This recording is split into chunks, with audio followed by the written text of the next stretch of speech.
Yeah, it was gonna be the title, but I decided it didn't make for a very good YouTube title, but it does make for a good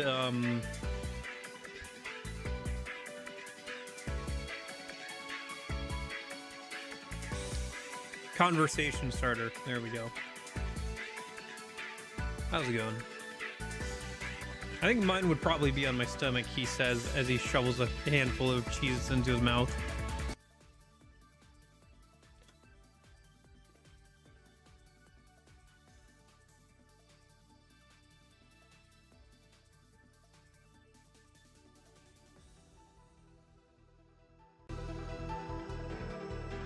Hi Sean, how's it going?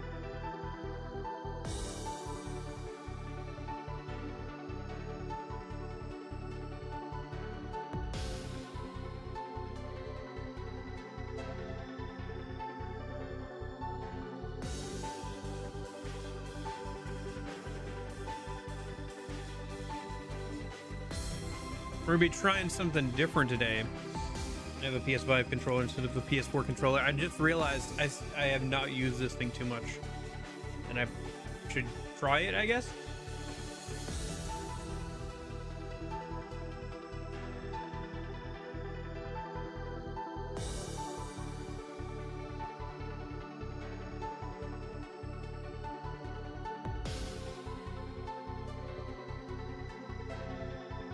I don't know, it does feel a little weird to be using a PS5 controller on a PS2 game, but there you go.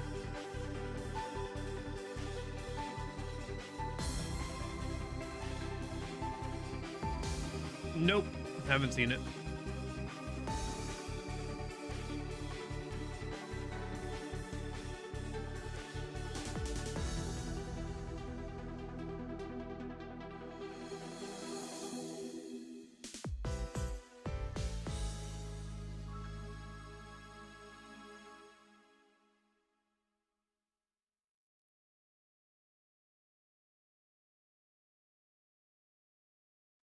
Did you get to go see it yet? And if so, was it any good? I do kind of like the flat structure of PS4 controllers for some things, actually. I wonder if I'll, if it'll be better here than the PS4 controller, or if it'll feel more comfortable.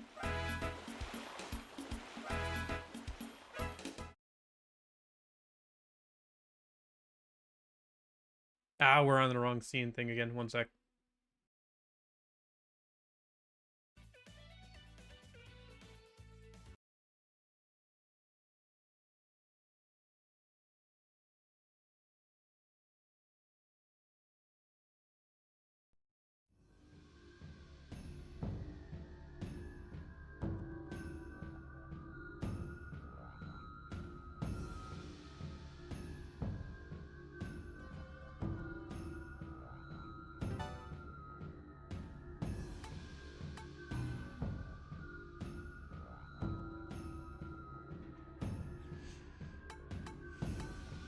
Well, looks like I lost the P4 Pixie save file, unfortunately.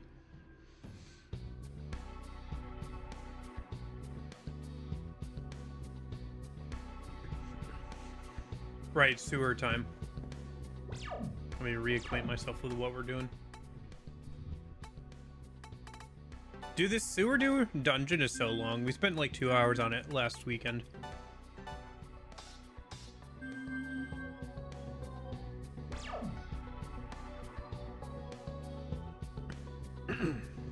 I think we're over halfway done, but just takes a while to get through. Reminds me a lot of that, was it the water temple and Legend of Zelda Twilight Princess? No, Ocarina of Time? Ocarina of Time. Gotcha. Well, I did want to do some of the super bosses for the bonuses, maybe. I don't know. I guess we'll see how far we get today and stuff, right? The thing is, I'm not going to be around next weekend, so... because I'm going to be on vacation. And it would feel kind of weird to, like, have a whole gap. I guess one thing I could do is I could always do a random Friday stream of this game later on. if we want to try some of the super bosses or something. It would just feel weird to like stop playing the game for a week and then come back to it. But like if I played it for like a Friday stream or something, like played it on a Friday and then started the second game on a Saturday, Sunday, maybe that would make sense. I don't know.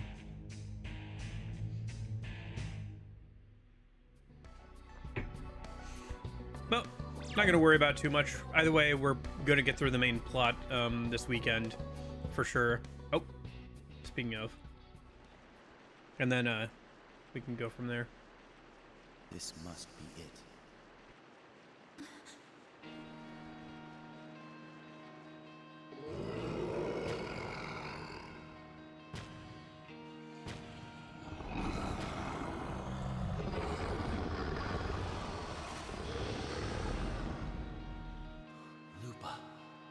Wait.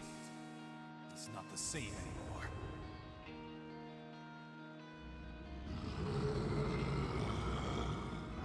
Janana. It's just like Janana. Sarah, can't you help him? I don't think I can. It's too late. I can't do anything now.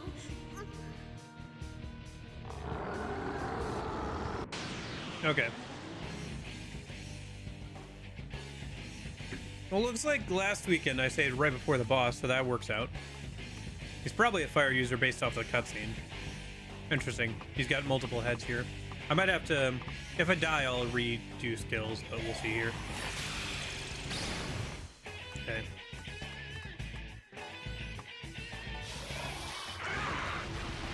The different heads might have different resistances. That's possible, too.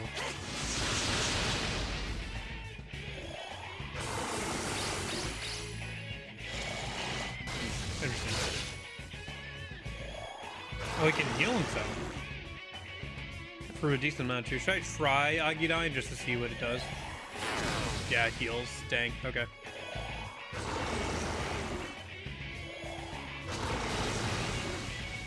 Okay. I'll have to mess around with skills if I lose here, but one thing at a time.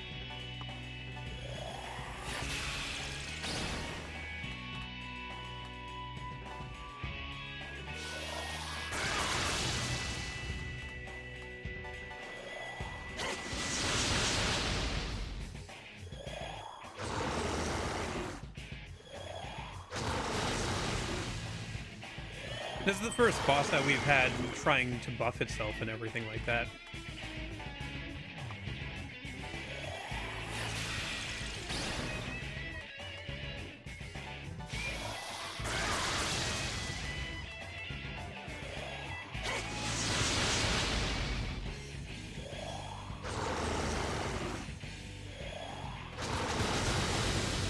Yeah.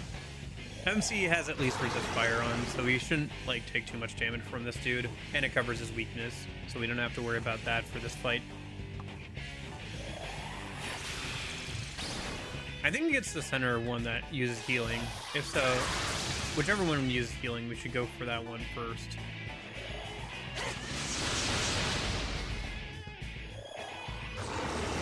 So the left one buffed. And there was a regular attack. Is the one on the right that's healing then?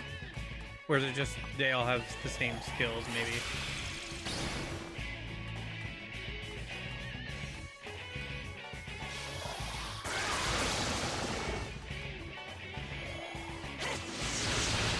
Oh, there's the right head down.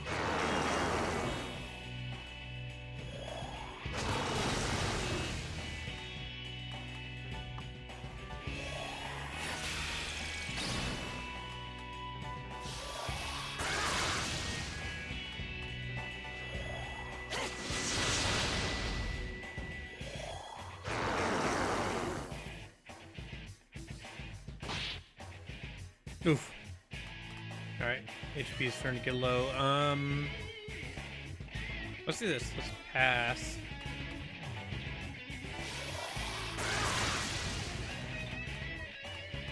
I guess we'll just go ahead and Medea.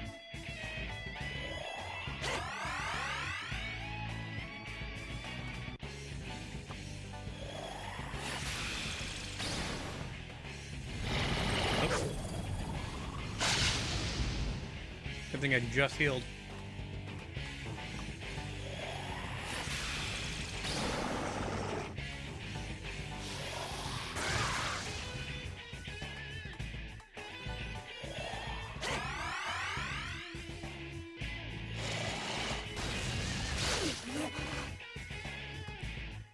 Yeah, I don't know, maybe the other sewer sections would be about the same length, because the reason why this one was so long is because I went out of my way to like try and get all the items and stuff. So I wonder if the super boss areas would have as many items that I would need to backtrack for and everything. That's kind of what happened there, is I just ended up backtracking a bunch. Dang.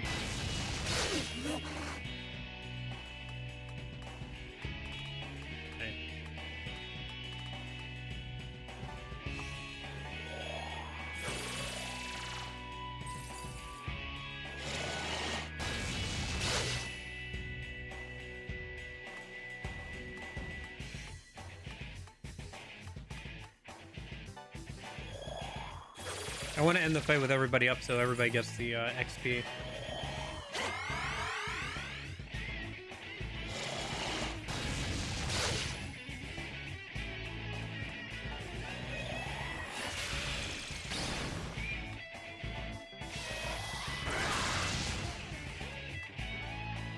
So it looks like we're going to be able to get through this without dying, which is nice.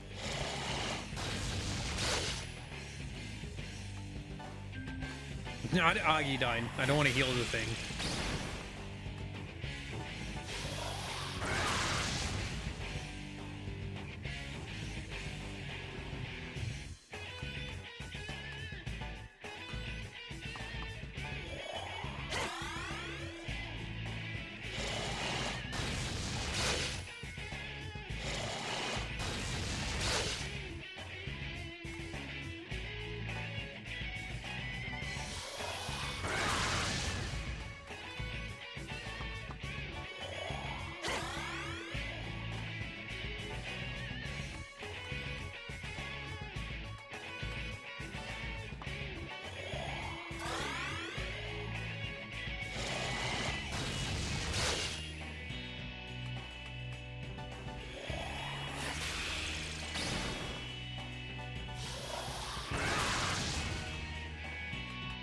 I wonder if the best strat would be to like try and deal equals amount of damage to each one, to kill all three of them at once, so you don't have to deal with this attack he keeps spamming. Because I feel like if we were a little lower leveled, it would almost one-shot everybody. As it is, it two-shots everybody, so... And if he crits, he could easily take one of us out.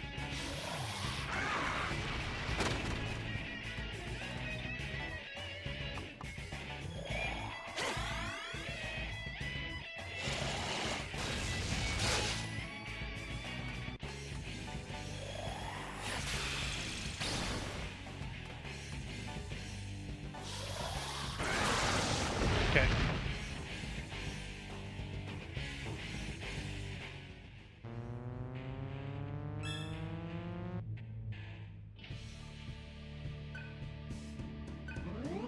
Oh, nice. An extra bonus point of magic.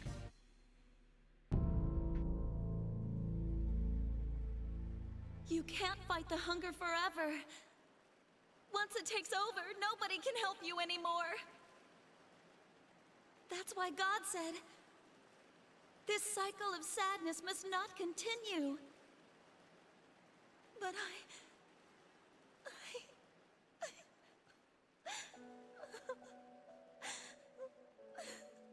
Please, devour me.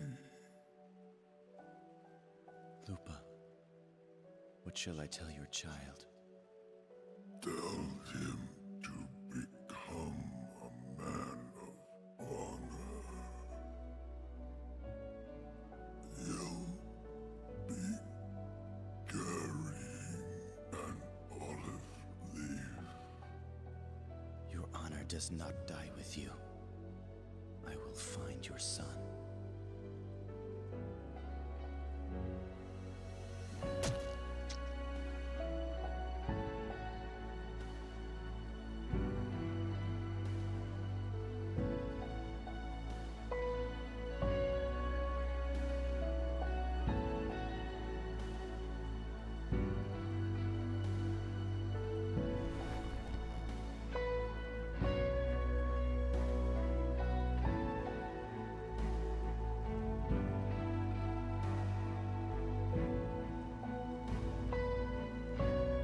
Her mentioning God there makes me wonder if she's an angel or something.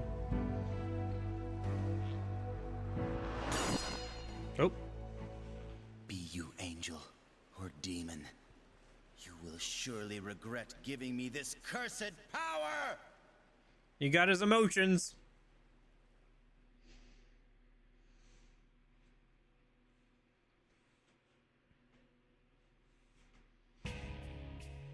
Okay, let's go back down.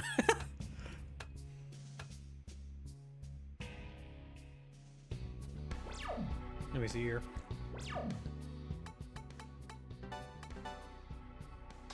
The one downside of bosses, we do not get any AP. Sad. I understand why from a story perspective, but yeah. Be at least cool if like Gale got a bunch of AP or something after that fight.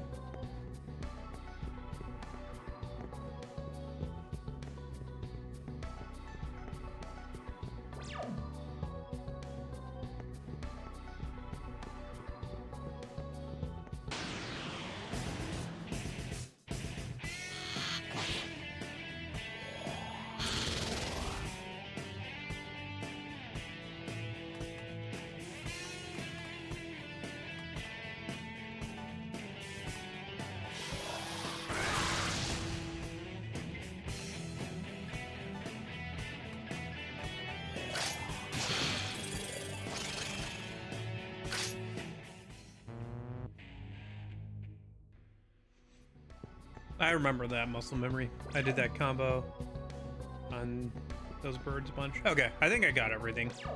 I'll trust past me cleared out everything that he could earlier and just move on.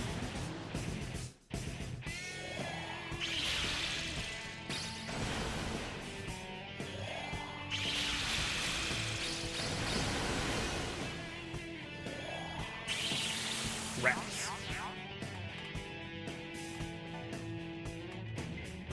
Rats? I was in a room with rats once. A rubber room.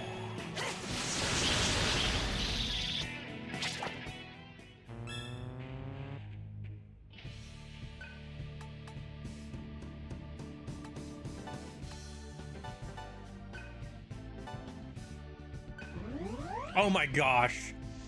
Amazing. Absolute cinema.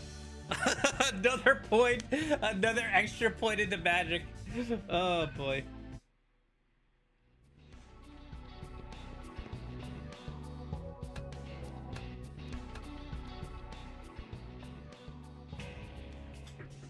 It's kind of odd that the extra stats in the second game come from how many mantras you've finished, not how many like what level your characters are at.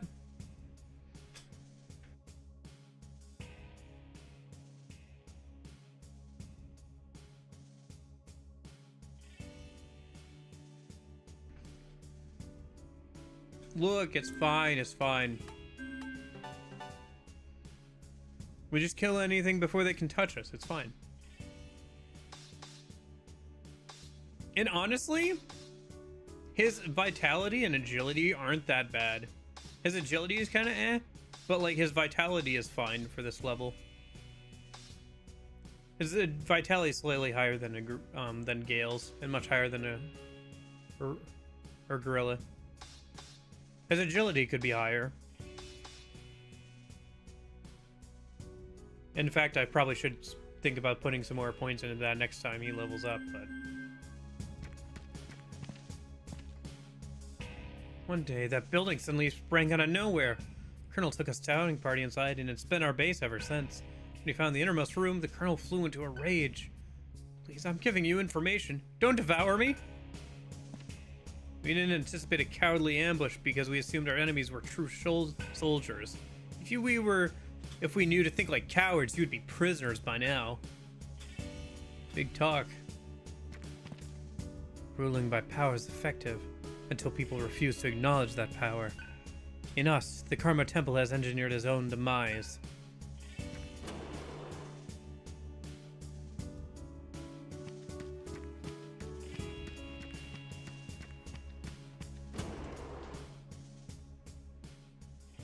Save here a minute.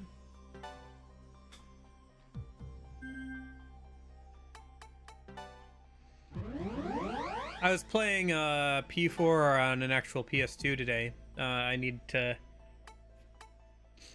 do something on it, and I was messing around with it. And I was surprised how long the save times took. Hey Jeppo, how's it going? Well, it was just kind of long for the first save anyway, where I had to create the memory data. I don't think anything surprises me anymore. Look at that building. Seen it before, haven't you? No one can avoid the fate which range from the heavens. The only thing I can do is pray. He had already been overtaken by the virus. That's Varen's headquarters? Surf, isn't that... Varen Omega is dangerous. He must not be allowed to reach Nirvana. Okay, now I just have to run around in circles a minute so that it's at full moon cycle for selling my stuff.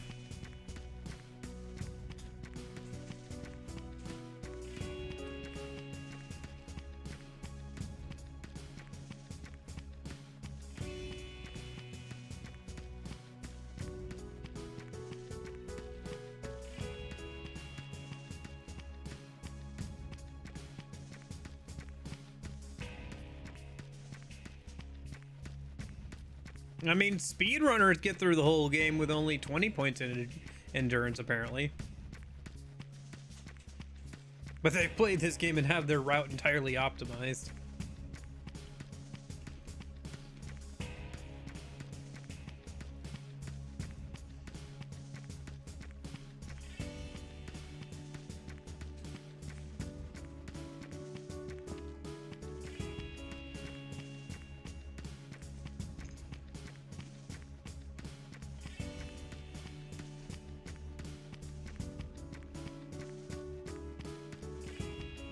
Yeah, well, it's more like it's more of an endurance test. Like, they already know what they're doing, right? It's just about executing for, like, hours on a time.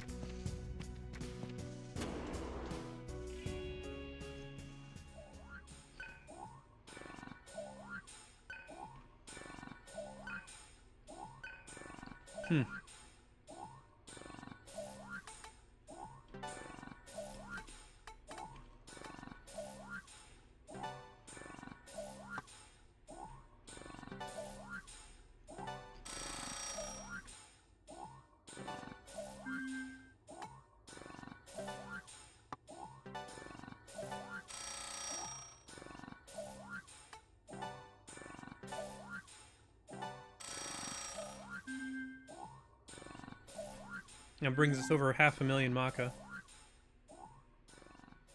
Oh, I should check what the new items are.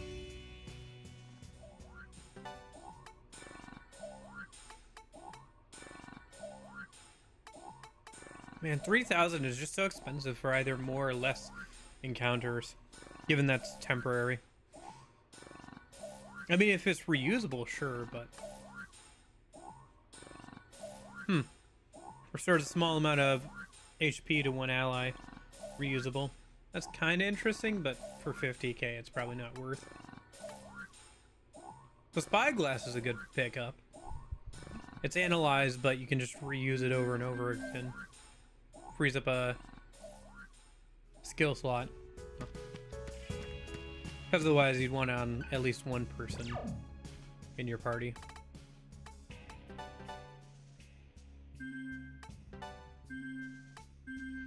Yeah, I think we're fine on skills, honestly.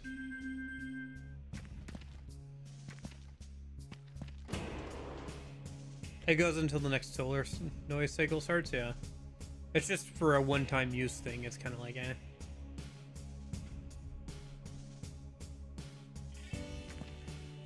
You and Varen share a destiny. I know, because I died on that day.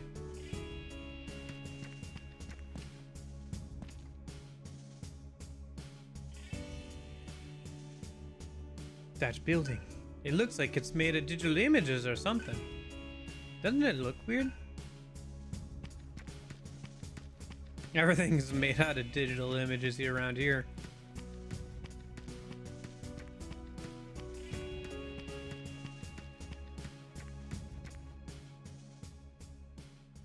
Titania hallway, huh? Oh. Hello. Today we all came here to the beach. Oh, come on, that was boring. Spice it up a little. Like this. Hey there, this is Sarah. The ocean makes me feel so free. Like that, you know? Stop messing around, you guys. Idiot, you're blocking me. Get your damn mop head out of the way. Oh, you want a piece of me? Come on. All of our friends, huh? Come back. For recording. Come on, guy. Come on. Stop acting like children. Oh my gosh, they're on Destiny Island. Still recording. Hey, come join the rest of us. Hello. Today we all... Playing on a loop.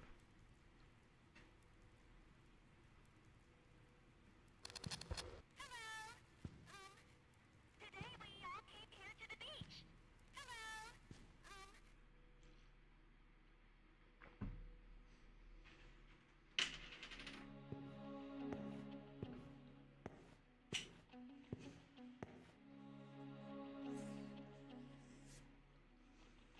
Varen must be somewhere in this building. Enmity is vibrating through the entire structure.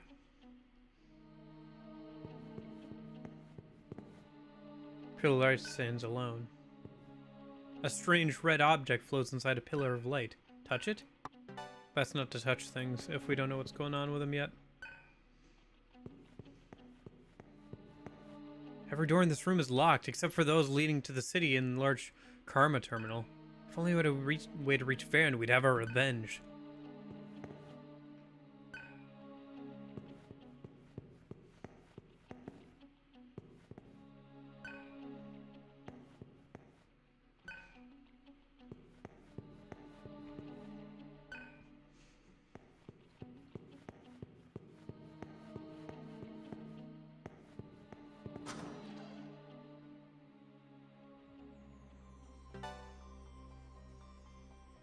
This does kind of feel like the final dungeon, or pretty close to it. Not entirely sure, though.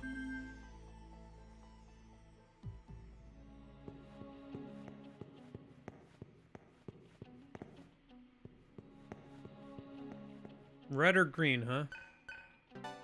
Touch it? Why not? See what happens. Green rings appeared and then began to spin around the object. The structure of the building seems to have changed. Negative energy can be felt from the east side of the mansion. Okay. Blue light shone around the area. Music? Alright.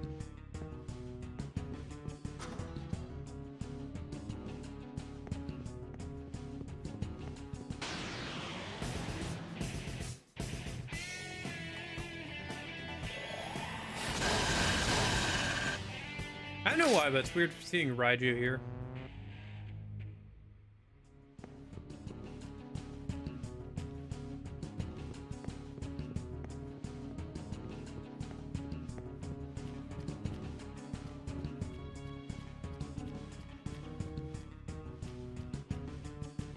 Some sort of, like, pool or something? Almost like a reflecting pool. Like, not something you necessarily swim around in, just... there kind of looks.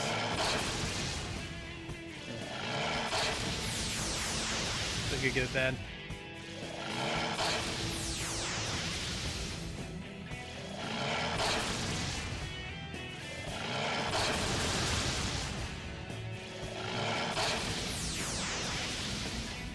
Ouch.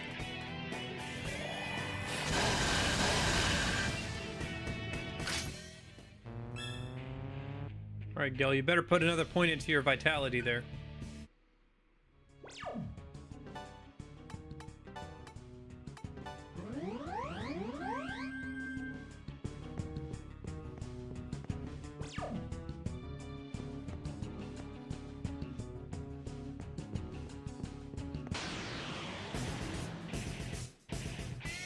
Hey, Ganesha. Ganesha? Nah, healed by fire. Good to know. What about Boohoo? Takes damage from it at least.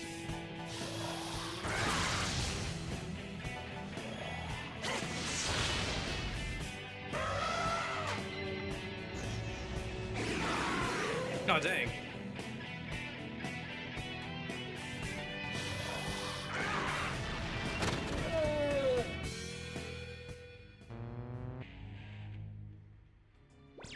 Huh, I just noticed Pterodyne carves out like a hole in the floor when you use it.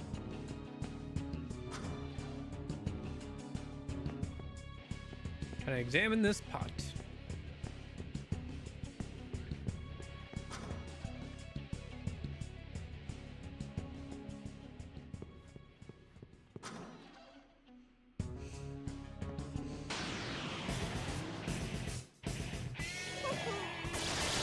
Kind of an interesting way they've come up with having almost 3 different dungeons in one go.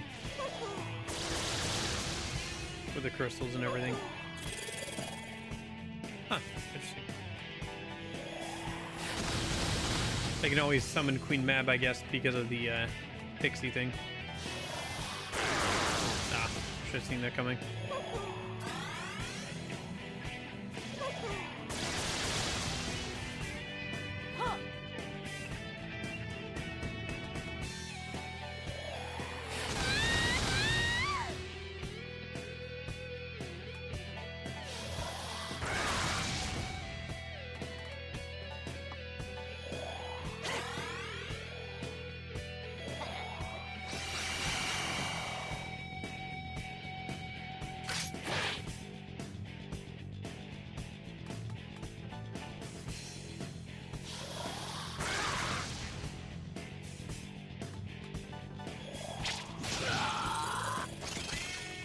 Well, that worked out.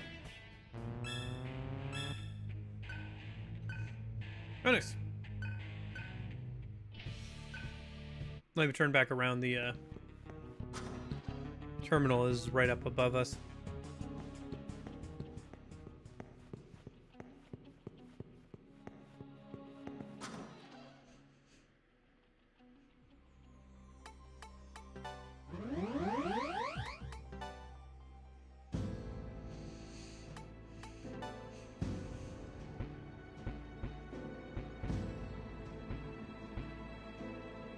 Start getting some buffing skills, shall we?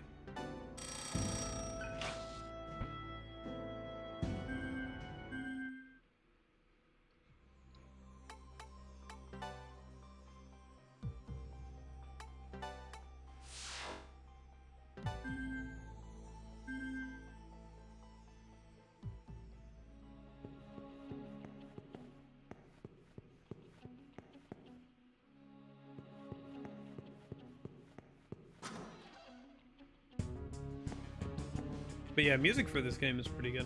I like all the dungeon themes so far. We have the advantage. Proceed. Ooh, hello. Alright.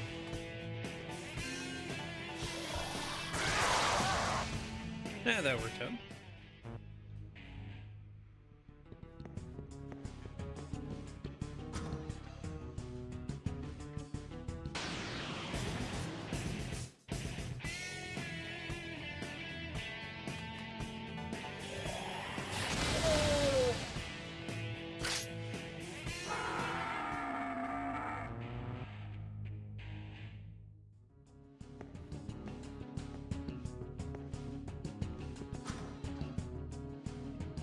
Yeah, anything that doesn't resist or null or whatever fire attacks is probably going to get nuked from low orbit on this.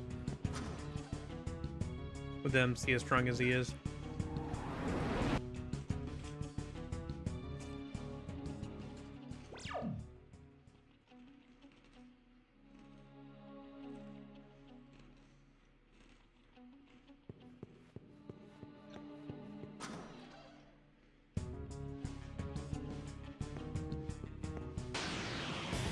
Looks like I chose the wrong door.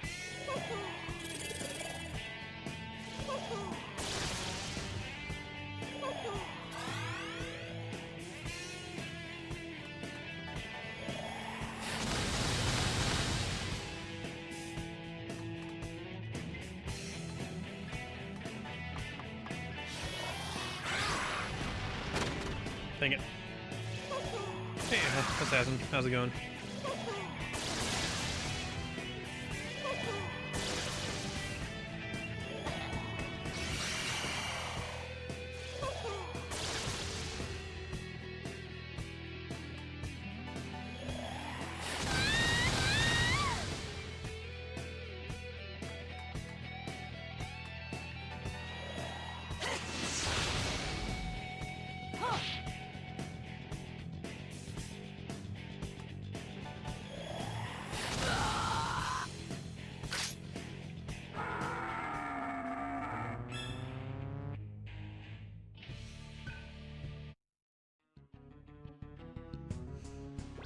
So is it the best strat in the second game as well to just pick 3 people and kind of run them through?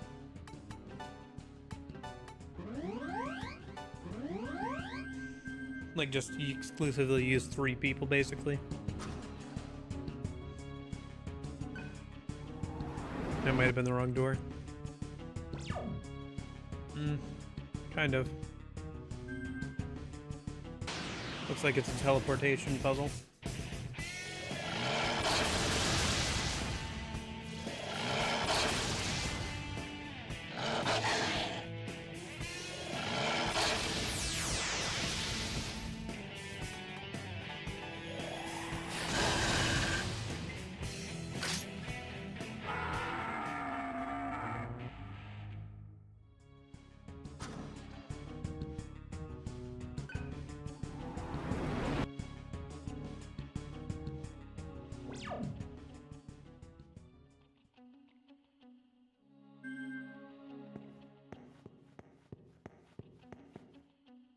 Oh, I thought there were doors upstairs, but I guess not. Well, I guess there were, but they were broken technically.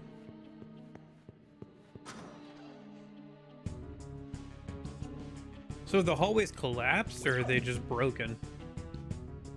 Because if it's just a broken door, you can get around it. I guess the whole hallway must be collapsed to some degree.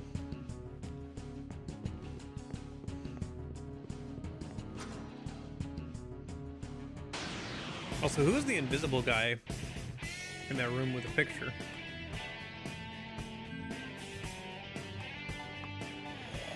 Questions, questions.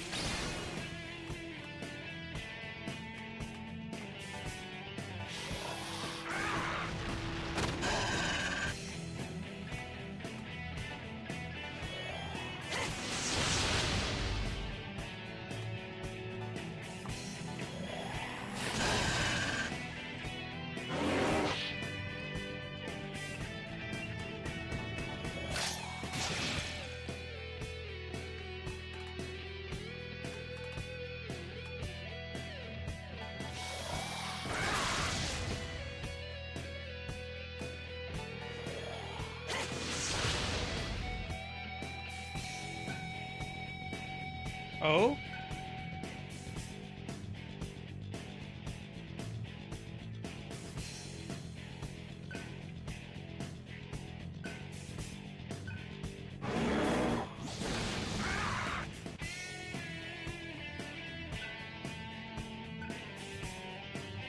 What is this?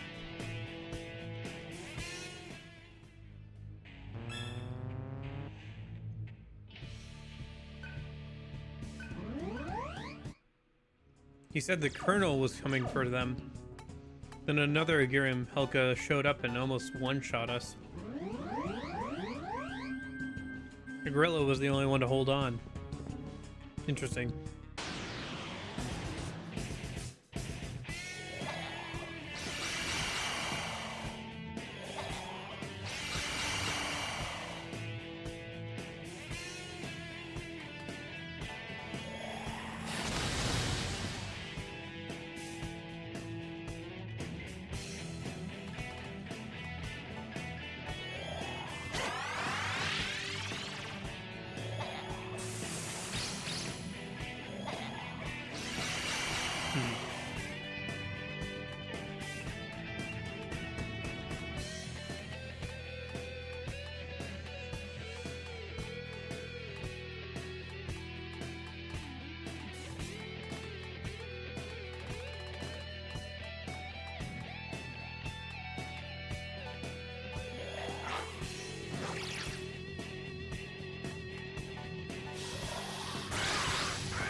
Forgot about the magic repel.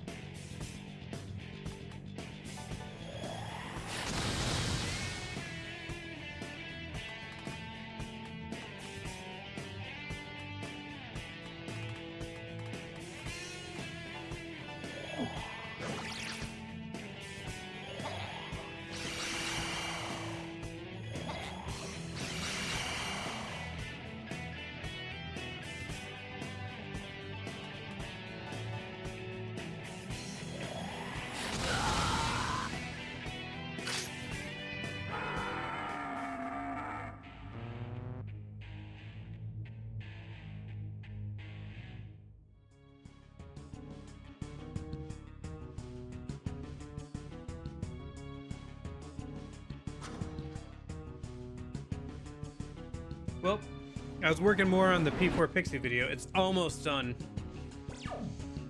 I think. I hope.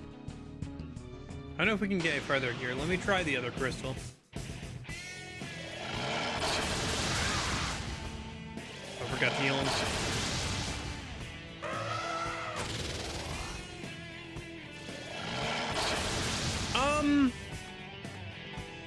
I don't know. I think the super bosses might be kind of challenging. But the main story so far hasn't been. There's no difficulty option. I've died a few times, but mostly those have just been atlasing or like getting SMT'd, you know, from a random encounter, not from like any of the bosses. I think there might be one boss that I had to attempt twice so far, and that's been it. There is some challenging stuff. For example, apparently the version of Demi-Fiend that's in this game is the hardest version of him.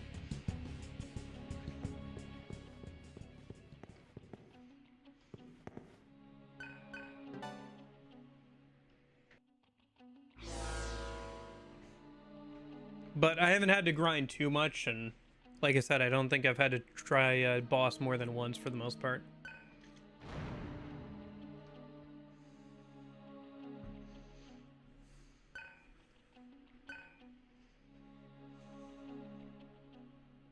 So that whole negative energy thing, I wonder if there's something I need to interact with on like the west side or the east side.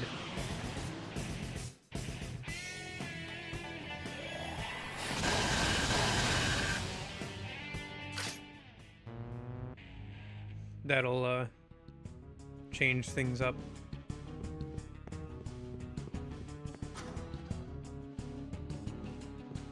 I don't know why, but for a moment there, I thought that door was just like a cabinet.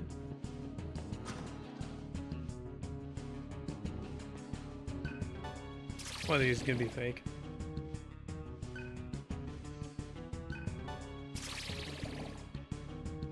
No? Surprising.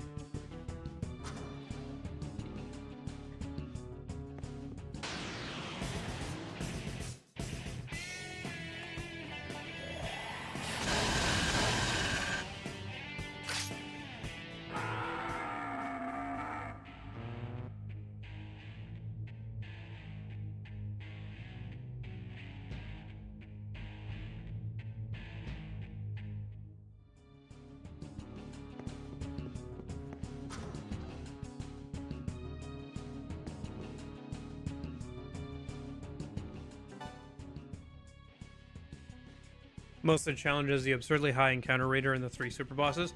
Yeah, the encounter rate is kind of high. I thought it was like, am I just misremembering because it's been a while since I played like a PS2 or older RPG, but it does feel a little high.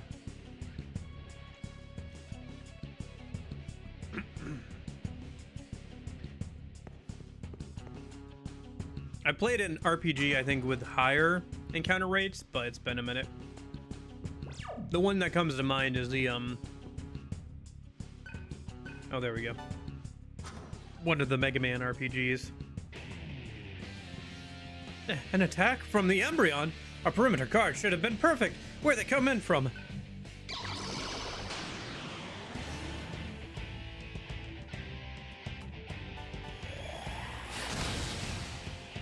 Oh, your weakness is fire? Oh, you are cooked. You are actually cooked. Ouch. Okay. Oh, stone gauge though. Gotta keep an eye out for that.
Oh, hello.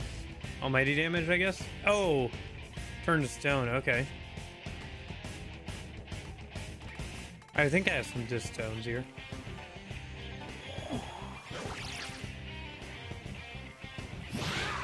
Oh my gosh! So that's what stone does, huh? It can just one-shot you if you're already on a stone.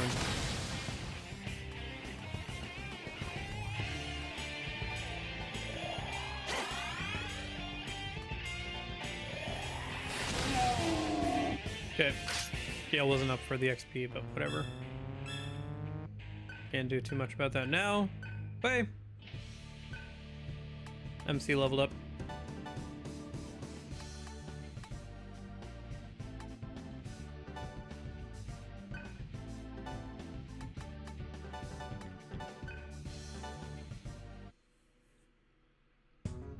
The negative energy was not coming from Baron. Strong enmity still surges throughout the building. Okay. War bosses still.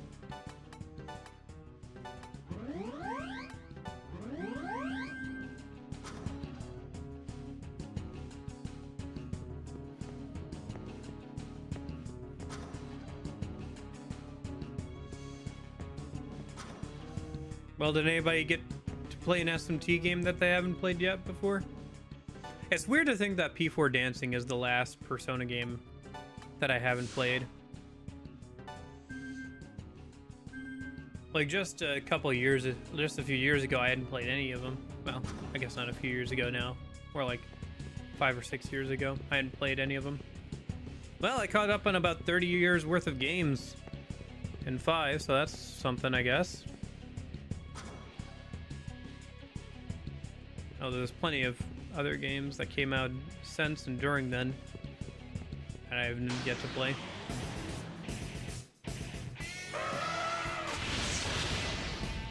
I know.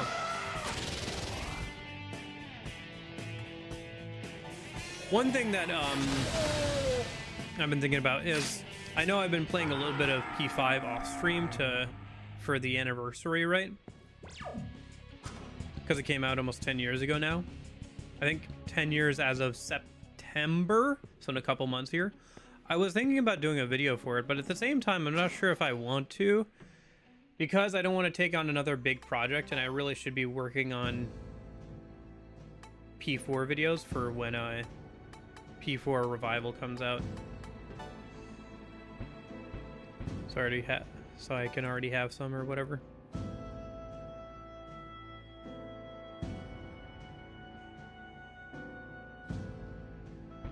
Should I ever learn the next tier of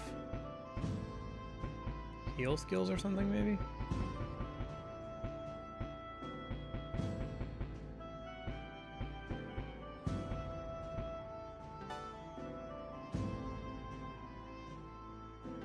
Let's do this. Yeah.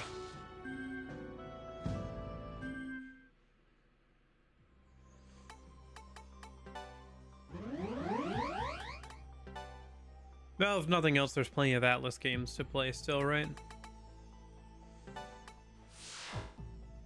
I do wonder if the Etrian Odyssey games would be fun on stream or not.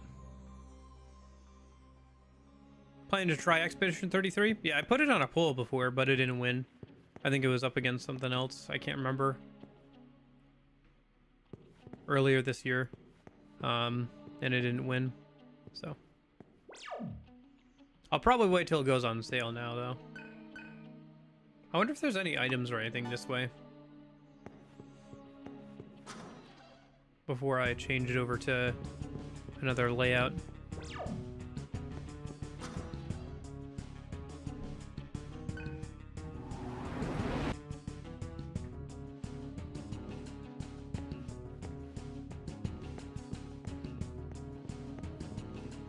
Yeah, I guess I'll pick it up next Steam sale or something, maybe. And put it on a poll again. Ah, items.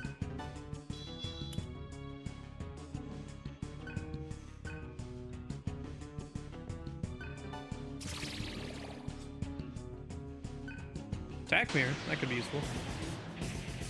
I think these are weak to fire. Yeah.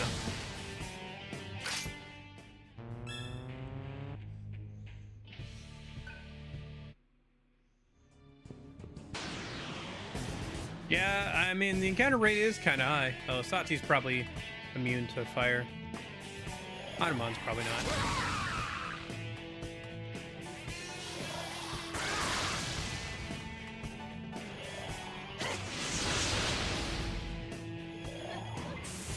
Void physical. Interesting. And light skills.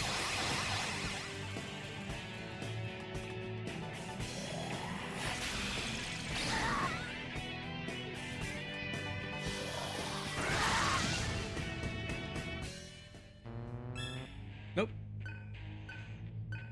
Nice. Let's head over to, I think there's a save point nearby. Yeah. Oh, it's over the shelf there. I'll have to walk around. A painting is resting against the wall. It's a painting of a castle. The canvas has been torn, mercilessly ripped to shreds. Interesting. But there's stuff to look around here. Floor pins and clues.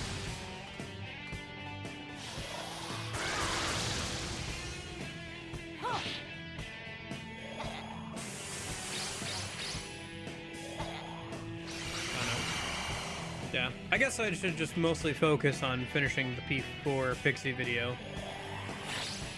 Oh, okay. Interesting. Even though it's reflect, it didn't have it MP drain. Interesting. MP drain can't be reflected. It doesn't work, but it can't be reflected either.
Well, it's a shame the Halo remake wasn't good, huh?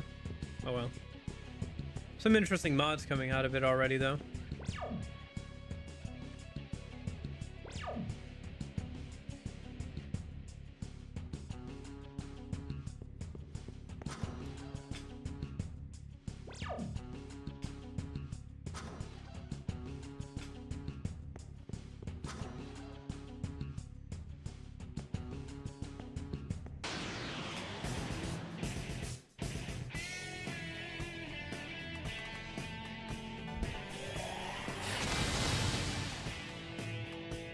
But yeah, I think I'll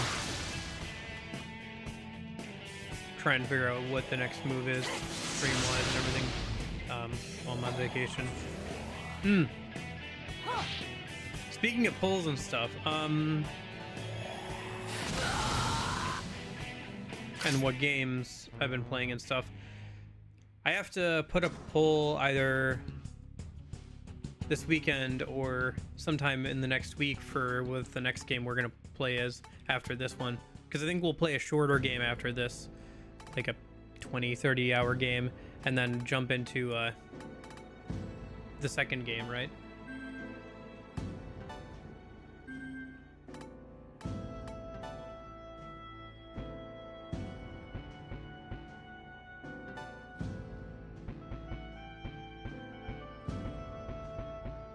Should get him Bold God here a minute so he can get electric resist. Too many enemies around here with electric skills. I assume Expedition 33 isn't on sale, right?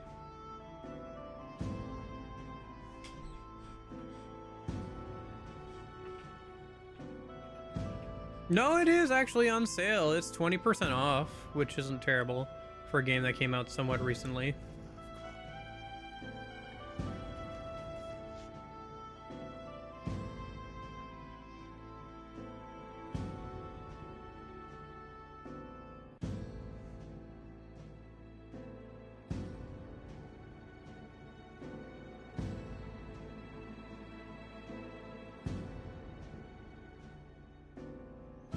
Is that like as low as it goes until like later on, or could I wait till a Steam sale? Let me check real quick. I don't know. Should I put like Okami on there? I should probably put Okami on there, right?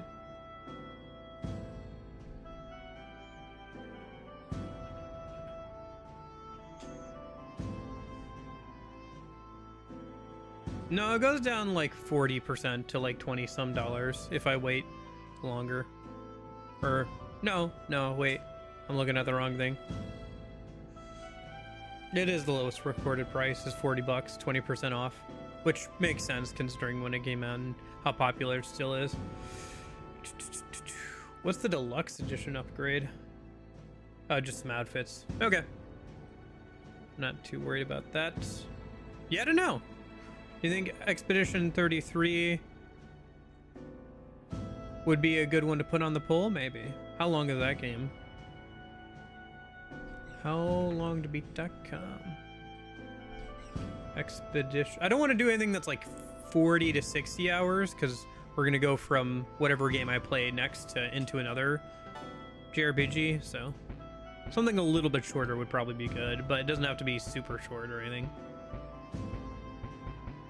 Just something kind of like to give me some downtime between this and the next game, so don't burn out on the gameplay.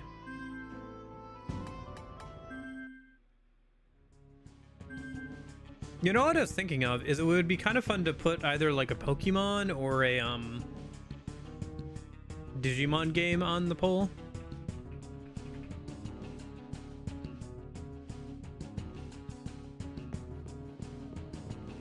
The only thing is, I think the only one I have is Digimon Cyber Sleuth, and that one's like a really long game. Yeah, those are like longer games. Which I would like to play one of those at some point. I don't know, I guess I haven't played a Pokemon game in a while. Would anybody care about Pokemon like Legends Arceus? Because that's the one I'd probably want to play next, personally. That'd be about the right length, about 30 hours or so. Expedition 33 isn't too out of the realm, though. It's a little bit longer, but it'd be good to play.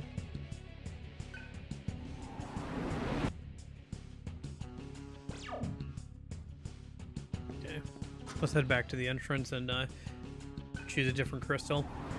Let's try the one up top. This one here, the blue one.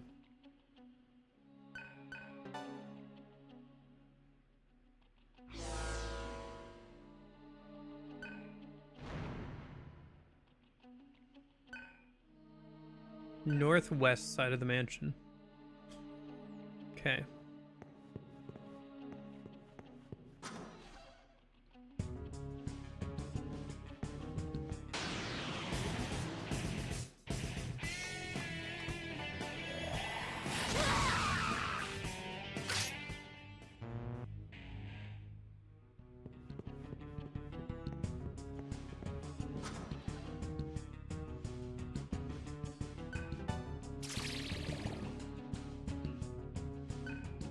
Yeah, have you guys been... What have you guys been up to? Have you been replaying games that you like? Have you been playing new games? I've been playing a game called Once Human that's like free to play with a friend of mine. It's an okay game. It's one of those games that really wants a lot of your time though. And they get like way overdone in like how much like different currencies and stuff they have. It's just a confusing mess of like different currencies and different events and everything like that. There's a lot to do in the game, but a lot of it feels like busy work.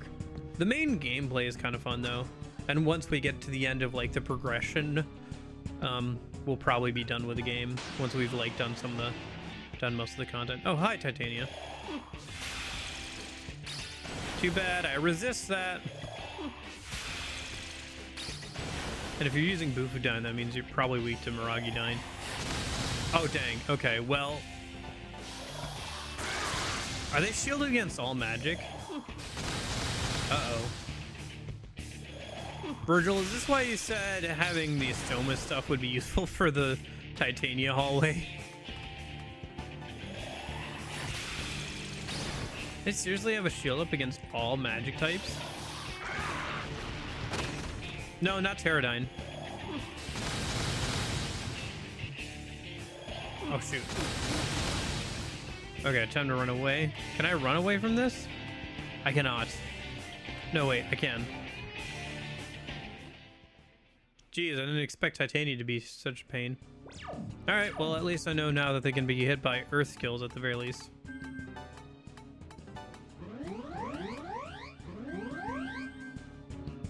Oh, yeah. Yeah, games like that can be kind of fun, and it's a good way to play with a friend because it's free. Like, it's free to play. But, oh gosh, really? A chest that poisons every single person in the party? That is nasty. I've not seen such a nasty trap in a while.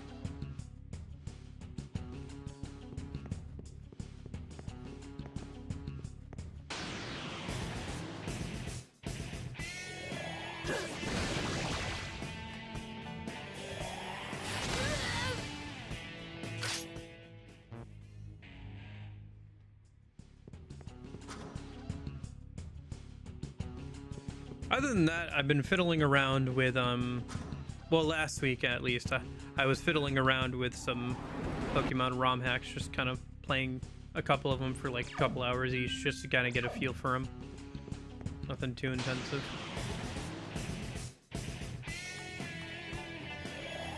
See, I still like Pokemon, I just haven't played any of the modern stuff in a while. But like, the only things that kind of look interesting are Arceus, and I kind of want to try some of the newer games, just try them. But I feel like I'm not going to be too invested in them outside of like a stream thing. One thing I'd like to do is with Scarlet and Violet. I think I have Violet. I'd like to play the launch day version of the game because I heard it was really, really buggy. So it'd be kind of funny to go back and like look at the game and play it unpatched, I think, for all the extra bugs and everything that it would cause. Just see how buggy it was on release.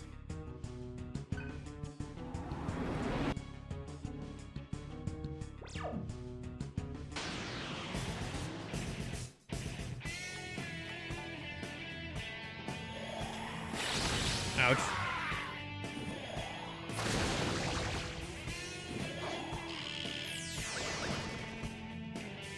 One thing that I think is kind of, I don't know, weird about this game is that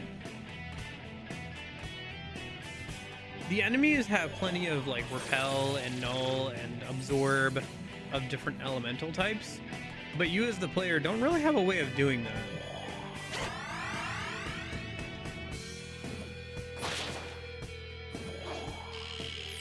I don't know, maybe I have, once I continue down the skill tree enough, there will be, but dang, repel's ice magic too.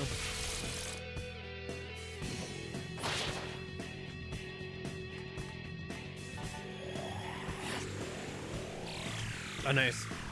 That'll work at least. Okay. Getting somewhere.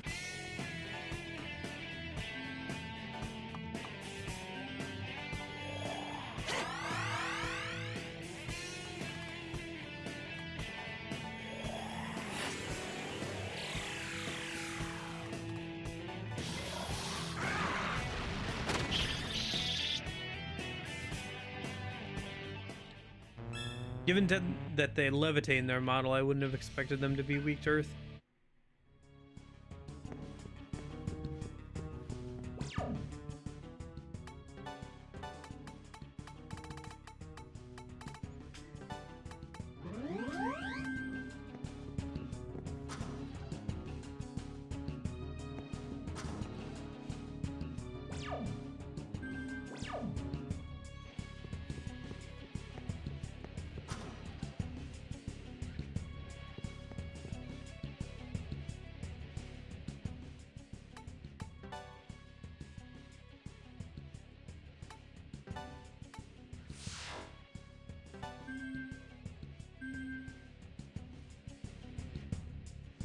Let's see.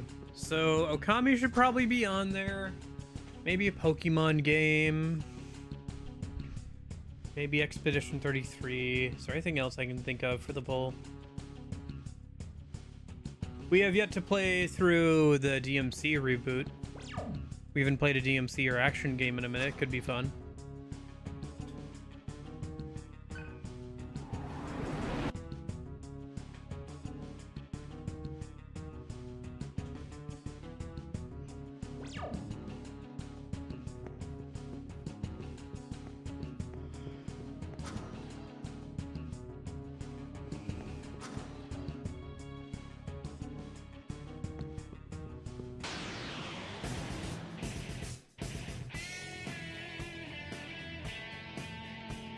Let me see.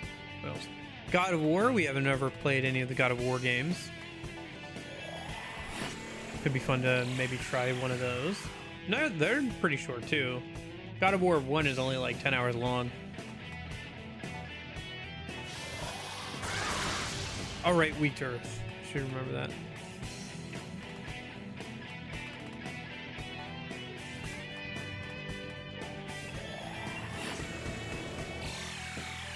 Come to think of it, even though I've been having them learn new skills, I've been actually putting them on them. Should do that in a minute.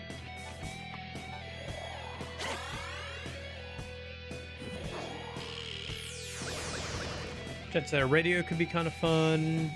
Metroid Dread. I could play a Metroid game on stream. Kind of fun.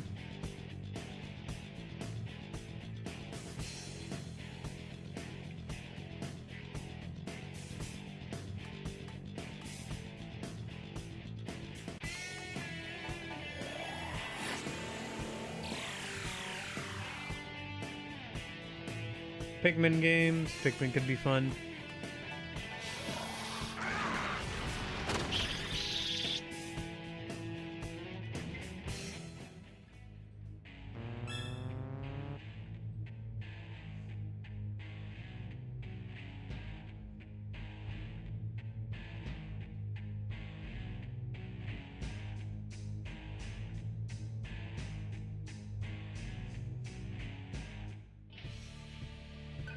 Nope. Oh, for the MC, let's put 2 points into agility, 1 point to luck. Bring his agility stats up to par.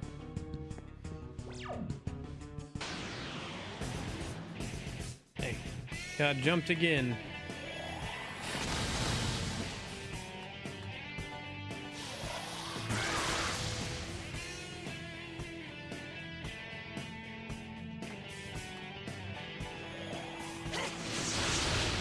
Could play a Legend of Zelda game. That could be kind of fun. I haven't played Wind Waker or Twilight Princess all the way through.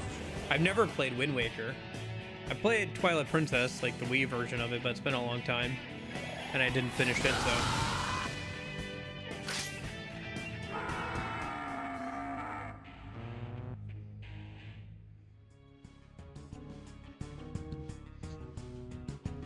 Could play Assassin's Creed game. Assassin's Creed would be kind of fun.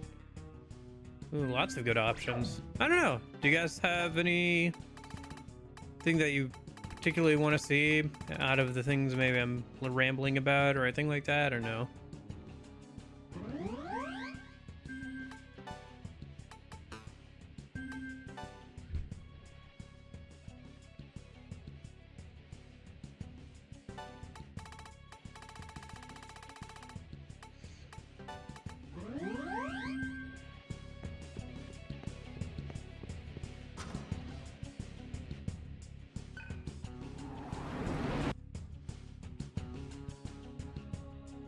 Okay. All right. Let's try. Okay.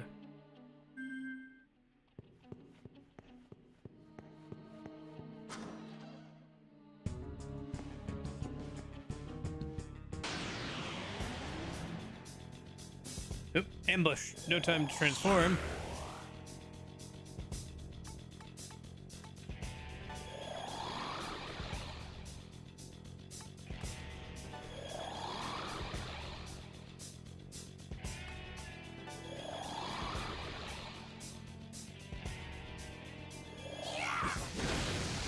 Oh my gosh.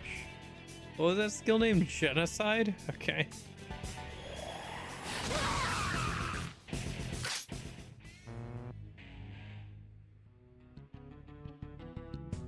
Yeah, I guess maybe going for something that's a bit shorter would be better. Because I don't want to, like, forget too much about this game. And even something that's, like, 12 hours long would be, like, what, 2 weeks?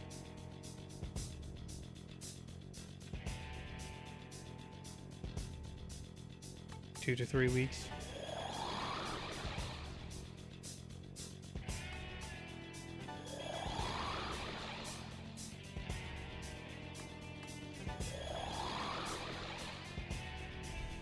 Yeah, I guess I'll maybe look at something a bit shorter.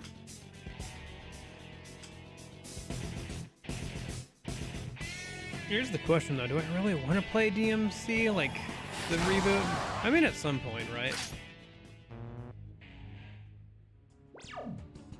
Honestly, I'd probably rather try, like, God of War or something a minute.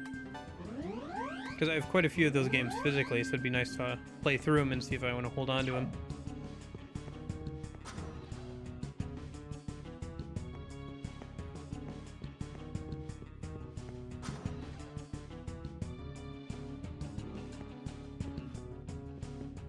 Oh, a painting is hanging. It's a painting of the blue sky hanging over the ocean.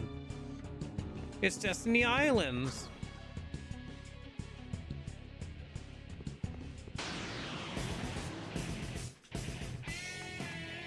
One thing that we could do is, I don't know. Never mind. If I talk about that, I'll spoil the P4 Pixie video. I'm doing something for the P4 Pixie video that I could do on stream at some point, but if I talk about it now, I'll spoil the video, so never mind. Yeah, like I said, I'm just gonna maybe take a notebook and write down a bunch of ideas. Dude, I wish there was more time in the day. I know I'd still fill it up, but like, man, I always wish I had a few more hours. I think there's gonna be a boss behind that room, so, or behind that door, I should say.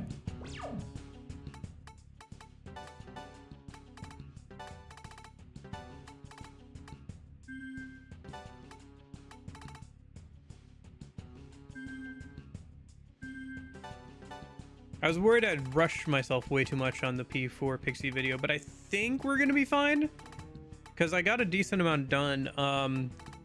So I got a good chunk of editing done this morning, and I got to the point where I can start stitching the whole thing together. I need to record a little bit of stuff for the intro outro. That's what I'm doing later today after stream tonight. And then tomorrow I'm gonna start putting everything together, I think. And if I can get like a good rough draft of it going, then I can spend a couple days just polishing it and trying to get like the thumbnail and stuff around. So that's the plan, but I think it's gonna just fine.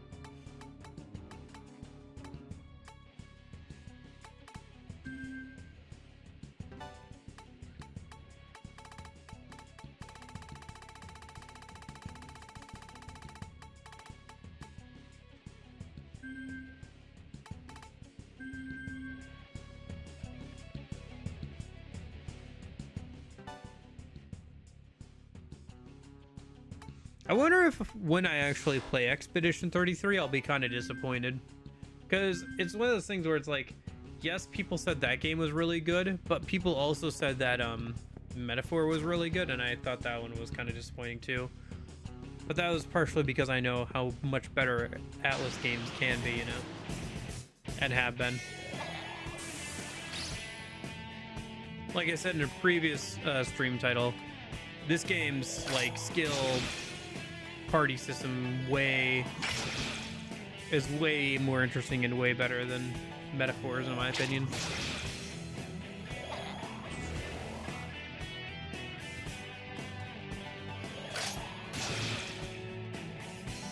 Come to think of it, we're going into a boss fight. Maybe I should have a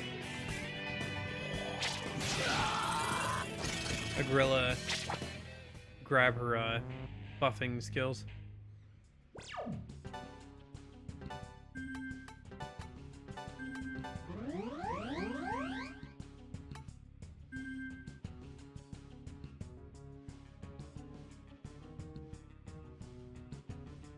Interesting.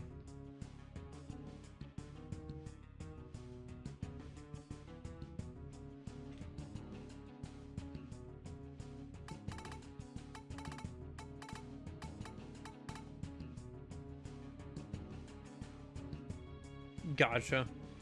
Yeah, I mean, I deliberately have stayed blind to it as much as possible. I'm totally willing to do a bunch of reading and like listen to audio logs and stuff like that myself personally. But that's usually when it's on my own time. I don't know how well that would work out for stream of me just sitting there listening to an audio log for like 10 minutes or something. That being said, it has to be a decent story for me to care. Because if you get random audio log 59 about some shoemaker who John the Shoemaker, and I do not care about John the Shoemaker, then we're all gonna be bored.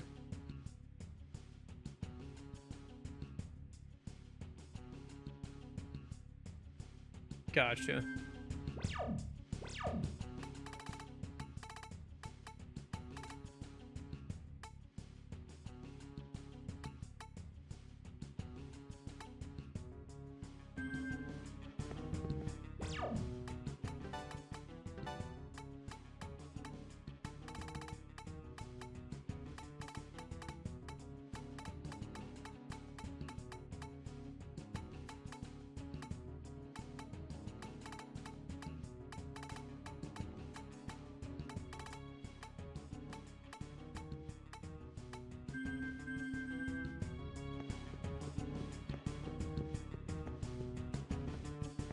I think I can break this wall. Yeah.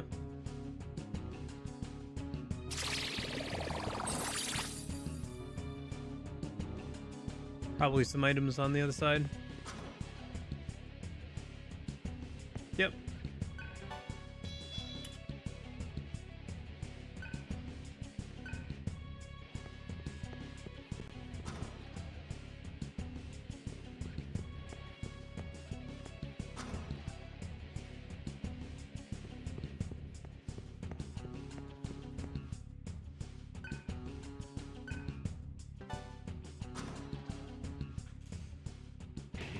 Oh, hello. Once we kill you, we'll be able to escape this ridiculous nightmare at last. Colonel Beck isn't the only one who wants to get the hell out of here.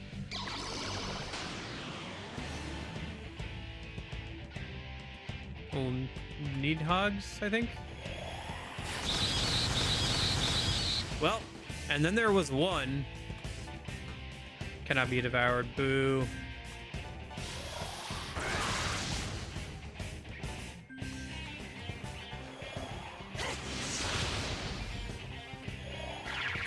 Okay. Not that that matters if I can just kill them.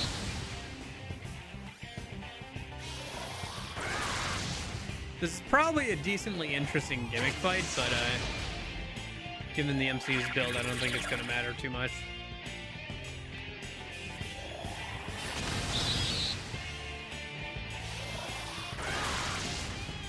Yeah, I've heard good things about the combat from people who don't usually play JRPGs and stuff, because it's got some form of interactive combat. That much I know, but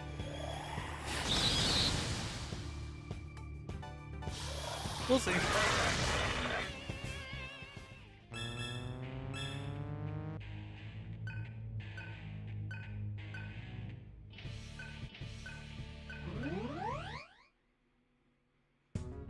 The negative energy was not coming from Baron. Okay. Alright. 2 out of 3. 1 more to go.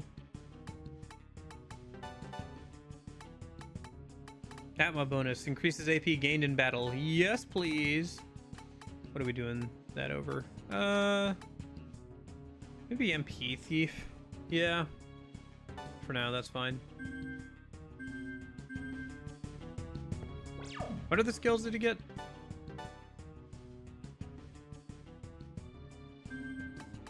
Gotcha. I guess we'll see. Mind Scream.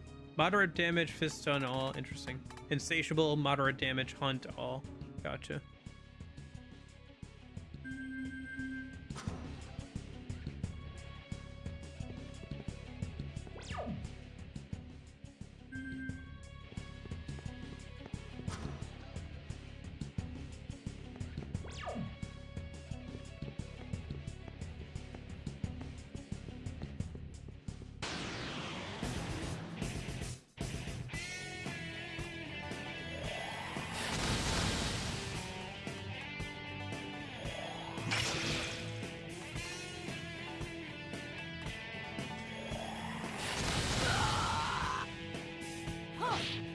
Have you ever played replayed SMT3 Nocturne? I played the HD version of SMT3 a while ago. Actually, that was the first actual SMT game I had played. That was a couple of years ago now, but I haven't played like the original PS2 version of it, and I haven't replayed it in a while now.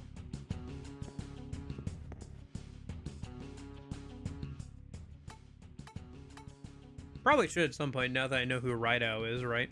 What did you think about the level design of SMT3? From a visual standpoint, pretty impressive, especially for the PS2. But I did think that some of the puzzles and like the progression was like very esoteric. It wasn't clear sometimes what you were supposed to be doing to progress the plot and various things like that.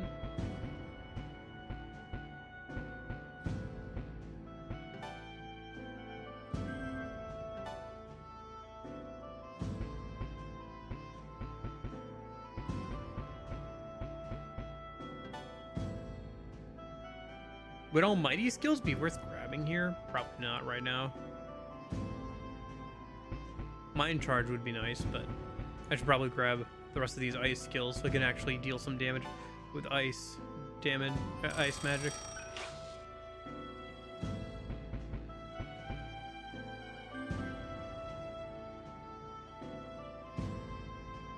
Yeah. I mean, that was kind of the style of the time. There's like, Etrian Odyssey and stuff is like based around the whole idea of like having the old school version of like having to make your own maps and everything for older video games.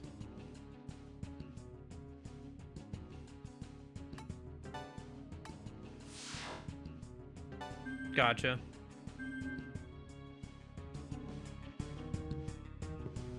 Yeah, I don't need almighty skills right now. Mind charge would be good, but for 700k, I could buy it right now, but then I wouldn't have any money for anybody else's skills, and there's plenty of other stuff that the MC can learn that won't wipe out our entire bank account. Yeah, stuff like, especially the Jack Bros puzzles and stuff. I got through like the first 4 or 5 Jack Bros puzzles, and then I remember having to look up the rest of them. And even with a guide, it took me a while.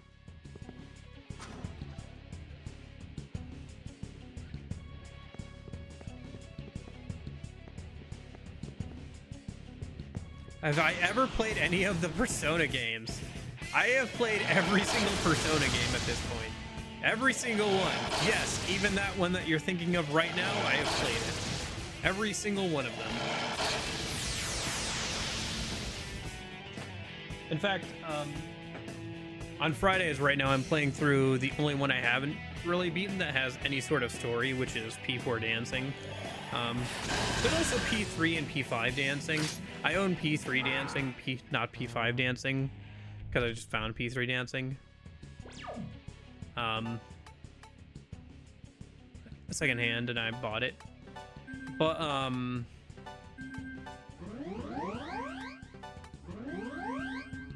should have our healer learn some better healing skills too. But anyway, those have like some small social link, like just some character dialogue, which is kind of probably interesting, but not super interesting. And then, yeah, but I've played every single spin-off game. Like Tactica, Strikers, both the Q games. I didn't finish Q2 just because it was such a slog to get through. I did get through all the way through Q1, but Q2 was just such a slog to get through, and the character writing wasn't as good as Q1. I got about 2/3 of the way through and just stopped playing. I could still pick it up. I still have the save file, I think. So I could just pick up and finish the game at some point, but...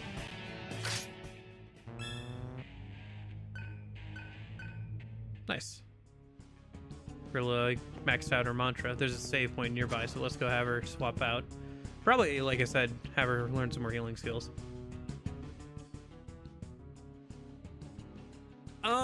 I mean, yeah, same, because you can just have auto Kaja skills for most of the games. unlike one persona in the late game, and then you don't need buffing skills as much.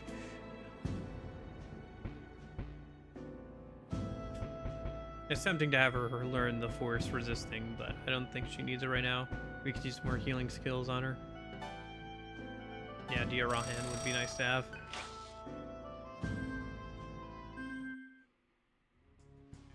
I don't think that like Heat Riser is necessarily like bad, but there are like almost, but you're right that like Heat Riser isn't the end all be all. Maybe overrated is kind of accurate, but it's not useless by any means. But overrated, I would probably agree with overrated.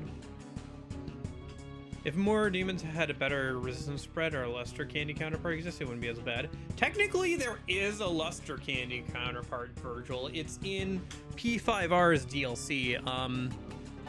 The female version of Orpheus gets luster candy Mediarama, so medium heal HP, and it is luster candy. It's a really, really good skill, especially considering luster candy is pretty much nowhere else in the entire Persona series, so.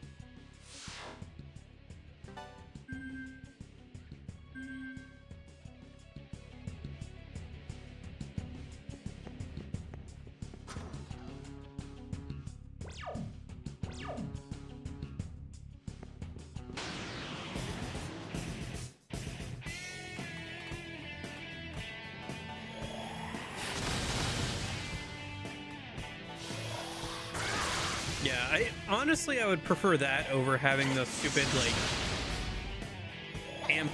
What's the new like surge skills or whatever that they added in P3R's DLC, where you can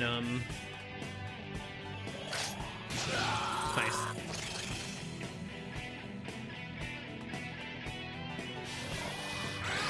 Get elemental like passives that increase over even amp how much elemental damage you do.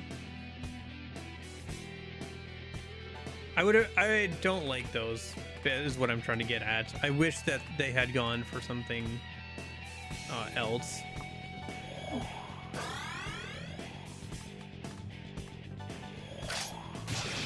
Dang.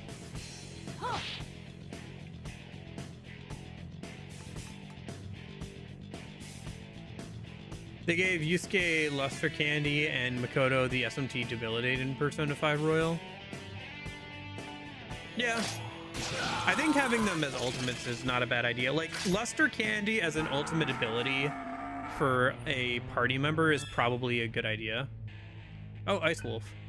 Or if, like, with the gauge skill stuff, if Luster Candy was a, gauge skill for Persona, I think that would be fine, right? I don't know. I always yammer on about the gauge skills being like poorly balanced in P3R and stuff, because they are. But you could make gauge skills work. It's not like gauge skills entirely can't be in a Persona game. It's just the way they're implemented with Theurgy and stuff is not conducive to interesting gameplay options.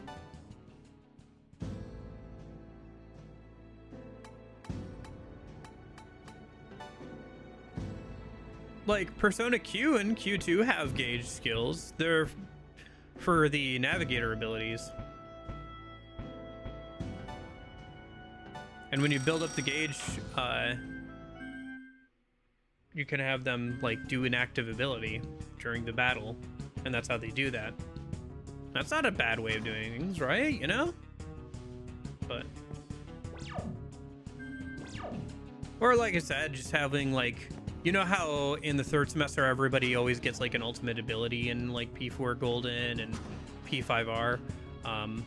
What if you just had those, but they were gauge skills? For like the second evolution or something.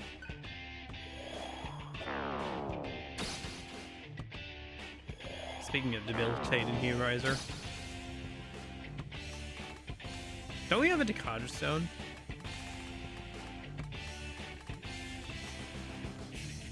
No. I need a thing that gets rid of debuffs on us. Can I get lucky with the elemental attacks, maybe?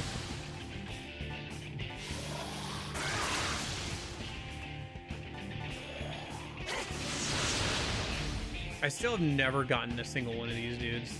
Yeah. They're supposed to be, like, not immune to, like, one certain element, one random certain element and guns, but...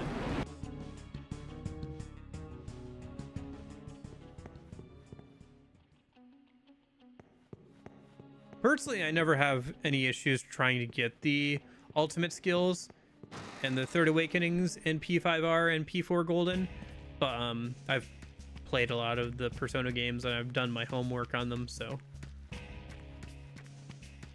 usually I don't have too many issues with the social link stuff. In your opinion, how would you rank the Persona navies? I personally rate them from Rise, Futaba, then Fuka. From personal experience, Rise buffed almost every other turn. Futaba's a little random. Yeah, I do think that Rise's bonuses are pretty good in P4 Golden. It'll be interesting to see how she is in P4R. Futaba, it can come in real clutch in certain situations, especially in P5R. She is a little bit random, but if nothing else, she guarantees, like, she's another guaranteed endure / once more for the entire party once per boss fight and stuff. Like, she was like super useful when I did that P5R girls only run a little while ago. Her ability to, you know, buff everybody and get free bonuses and basically have an endure on everybody is really useful. I still think she's way...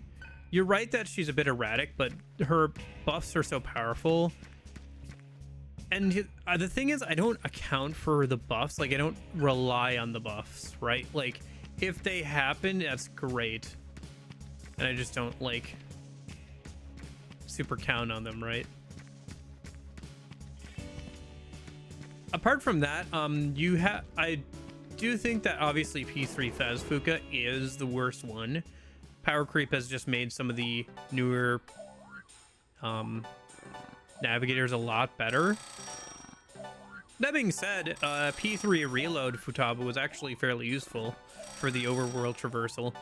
And honestly, that system was one of the better new elements of P3R's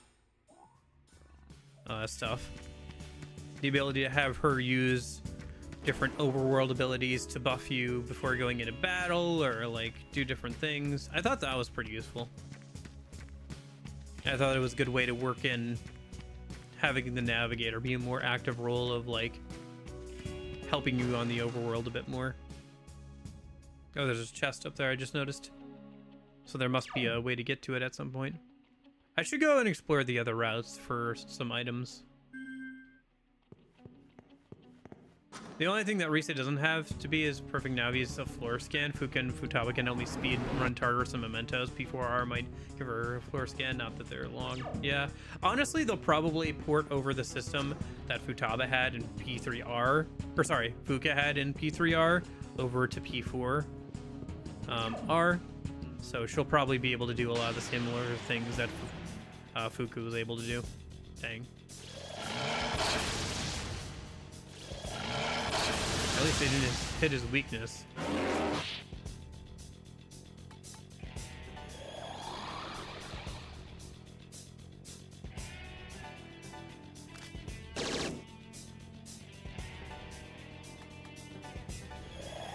It'll heal them one in the middle, but that's fine. That was our last press turn anyway. And it'll get rid of the other two.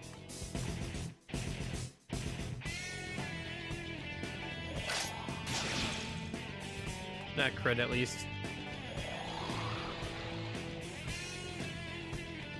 It's more entirely I can't use her useless SP to manually apply a buff. I need to, like, I could use some of Fuka's 3R utility in hunting down hands and skipping floors.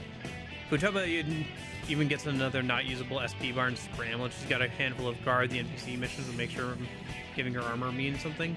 Yeah, I will say, speaking of giving her armor, one thing I was thinking of is one reason So next time you guys play P5R, try giving Fuka, or sorry, not Fuka, getting all mixed up here, Futaba,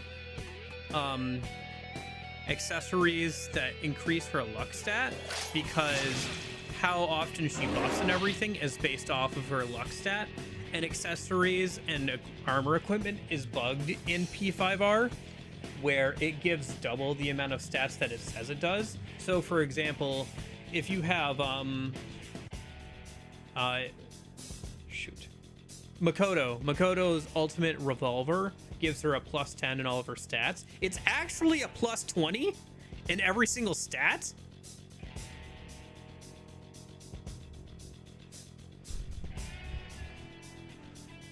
That's why Futaba has such high luck, yeah. Because that's the stat that determines how often she does her buffing and debuffing.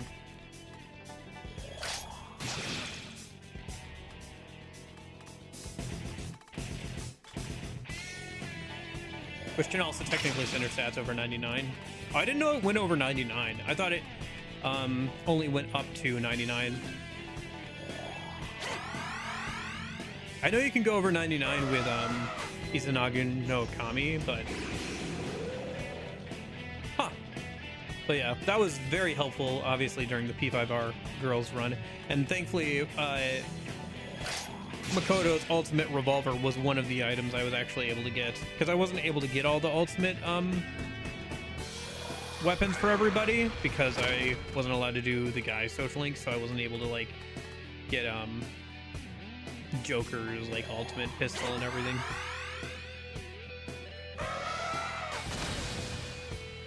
That was kind of a fun playthrough, even if it was kind of not super challenging.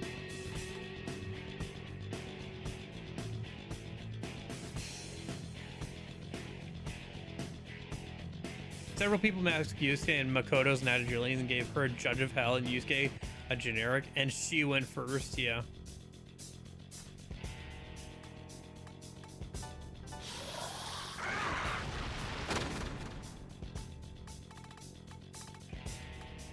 Yeah, I didn't know it could push you over max stats. That's very interesting. We're all finished. Can't you hear? The Colonel's footsteps!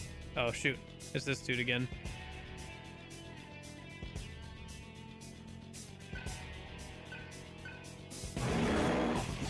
So it looks like if you take too long killing Grimhelka, that dude shows up.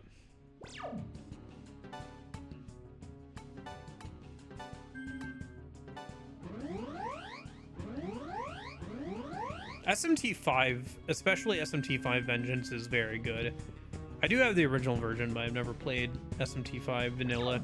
I should maybe at some point, just for the memes and just for like trying it out at some point, but like obviously there's way more games that I'd like to try first before that, just because I actually haven't played them. But yeah, honestly, you could do a whole video. I would argue that in at least ever since P4 Golden, there has been a party member that's better than the MC in at least one thing. At least one thing.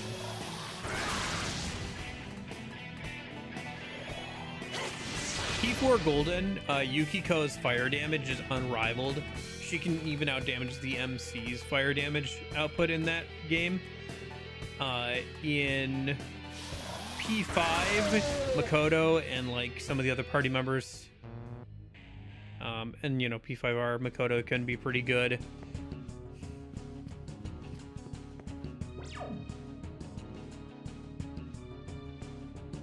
Like we were talking about. And then P3R, I think, shoot, I'm trying to remember Mr. Fist's name. Mr. Protein, because of his buffing thing, can outdamage the MC in certain scenarios.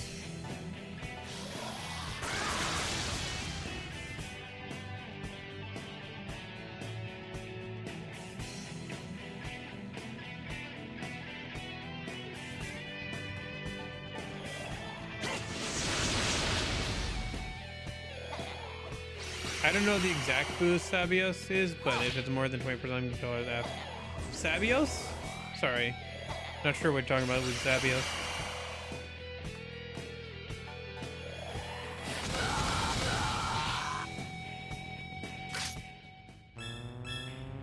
MC leveled up again.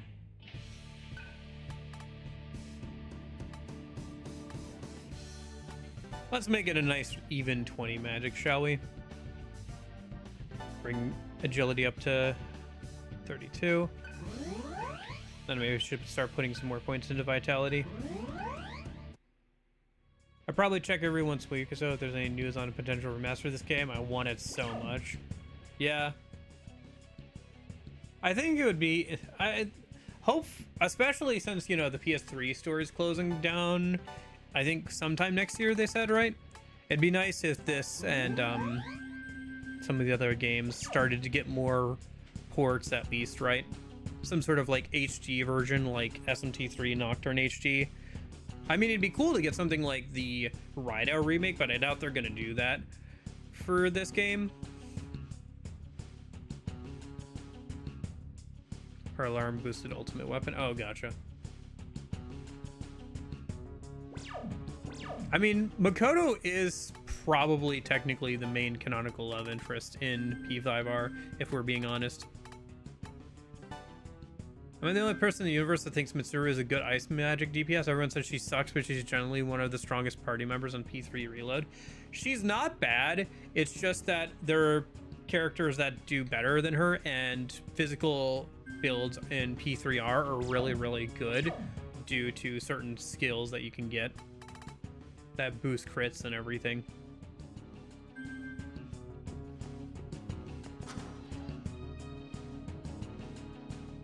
None of the party members in P3R are bad by any means. They're just ones that are better at certain things, basically, right?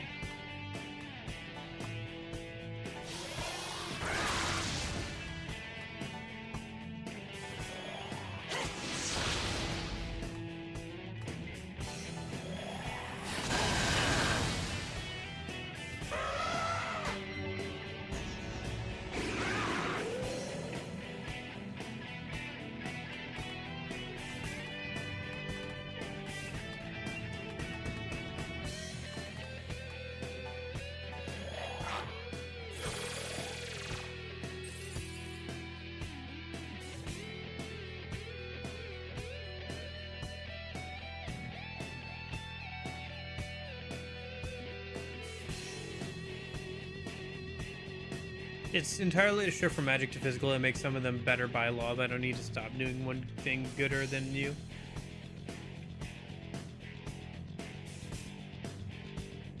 Sorry, one thing gooder than you?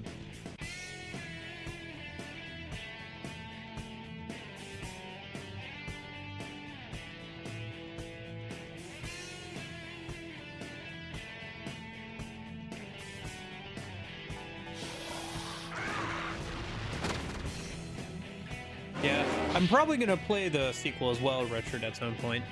I'm debating whether or not I'm going to do some of the super bosses.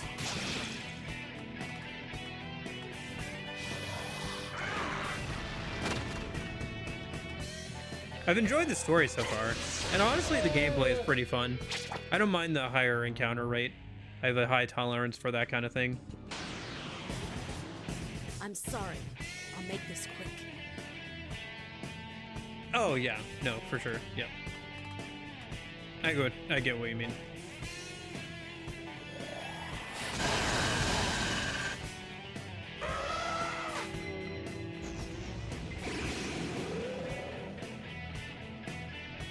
It kind of depends with P5R.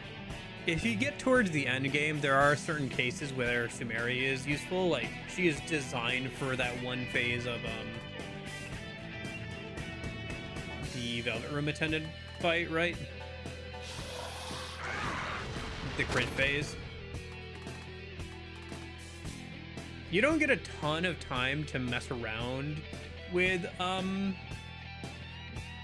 Akechi, but he can be kind of useful as well and kind of fun.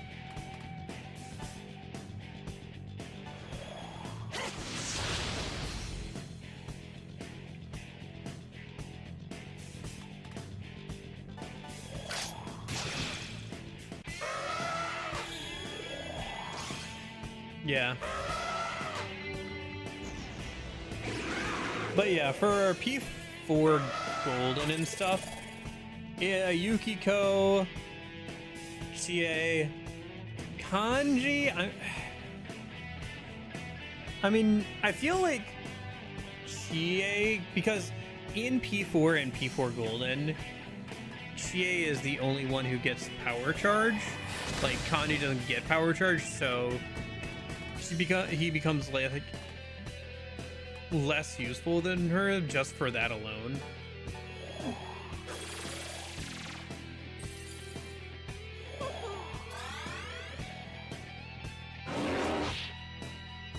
Kanji does get power charge, not in P4 Vanilla then, because I remember him not getting it in P4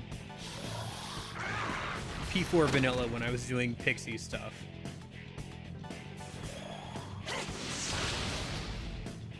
But I do know that they obviously reworked quite a few allies for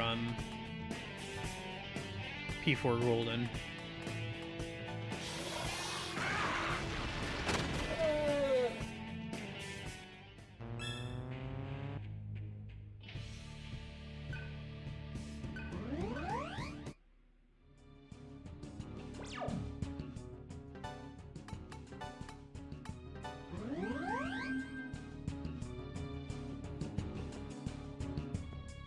Gotcha. Then in Golden, yeah, he's probably more useful. Haru and Makoto just have access to far too much utility, especially in Royal, where Haru gets both resistance repels. Yeah, Haru is pretty good. Also, Haru is really useful. Both Haru and Makoto are really useful for setting up technicals. They're both really good for setting up technicals, since once you upgrade technicals, they're automatic downs, and Makoto can use nuclear skills to follow up on any physical ailments, and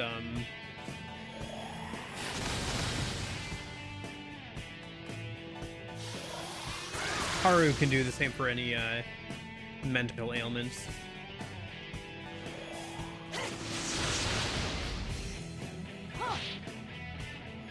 But yeah, for P4, I'm trying to think then if there's anything better than, because Yusuke is kind of out, because he's kind of all over the place. He's useful in the early game, but then he falls off hard in the mid to late game. Yukiko is obviously useful because she's just a better version of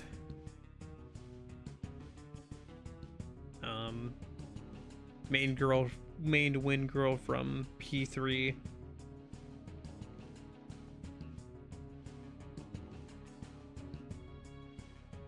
Yukari, right? Yukari actually can be pretty decent if you give her like a wind boost or wind damp accessory. She can out damage Mitsuru with her wind damage, but she needs like an accessory to be able to do that. I'm thinking mostly of P3 Fez there.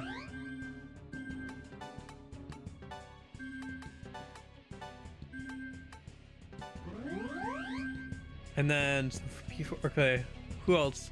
Naoto. What about Naoto for P4 Golden over Kanji or Chie, right? At least for mob clearing, she's very good for that, and she can completely negate the kind of completely sidestep the downsides of and gimmick of the Marie dungeon by having her have all the invigorate skills.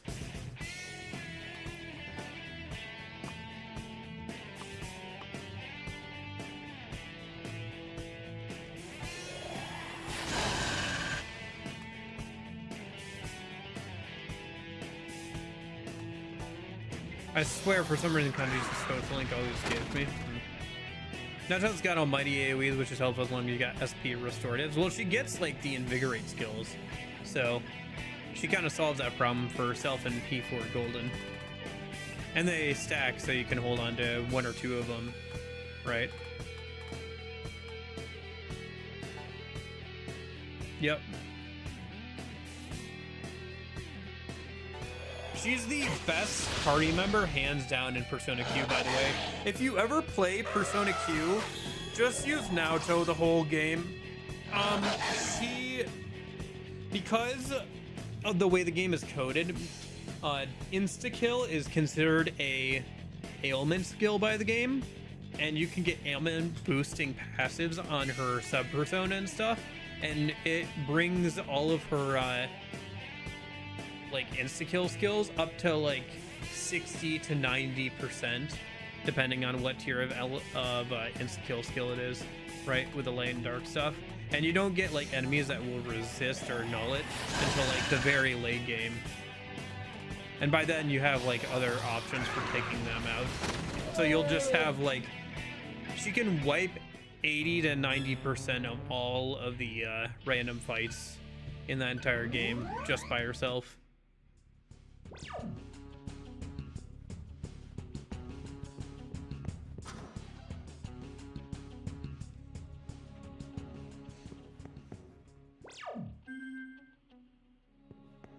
It is quite ridiculous how much better she is than every other party member in that game. They obviously nerfed in Persona Q too.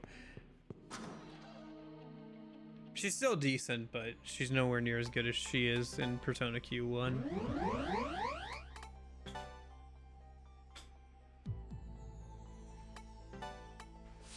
And you'll want it too. There's a lot of random encounters in that game too, because it's a first-person dungeon crawler.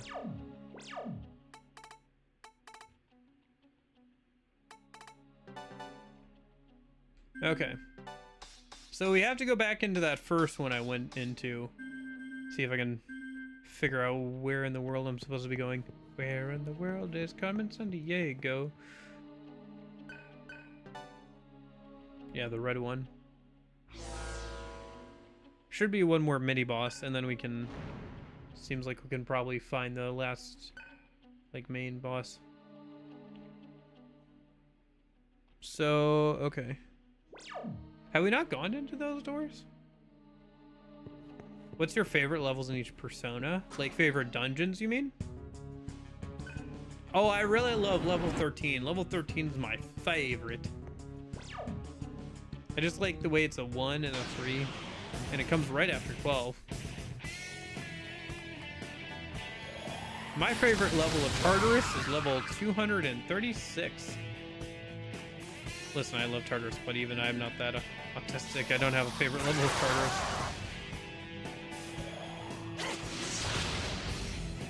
Might have a favorite block of Tartarus. I'm autistic enough for that. Although, I'd probably just go with the last one. Dungeon design should be massively improved in P4 Revival, at the very least. The way they look and everything, right? How did you get the broom closet ending? The broom closet ending was my favorite. Yeah, gotcha. Let's see, for P3 Fez, we don't have a lot of options outside of Tartarus. Probably the underground military bunker if I had to pick one outside of Tartarus. I personally like Tartarus. I know a lot of people kind of on it, but I like P3 Fez's Tartarus quite a bit.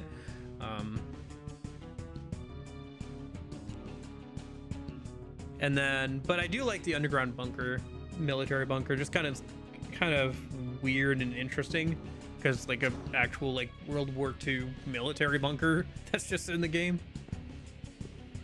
Painting is hanging. It's a painting of a family standing beneath the setting sun. The canvas has been torn, mercilessly ripped to shreds. Tainted, nice. And there's a piano here. K Mura. It's probably just the name of the manufacturer, unless it's somebody's name. Anyway.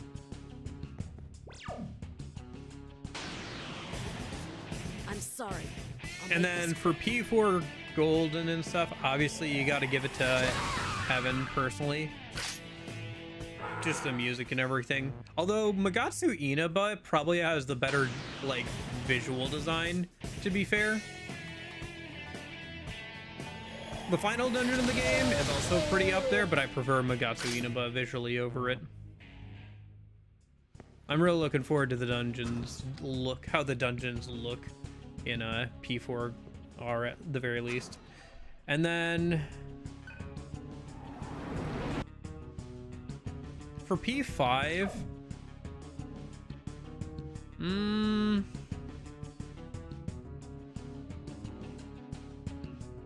despite having the most distinct dungeons, I can't think of one that stands out the most too much.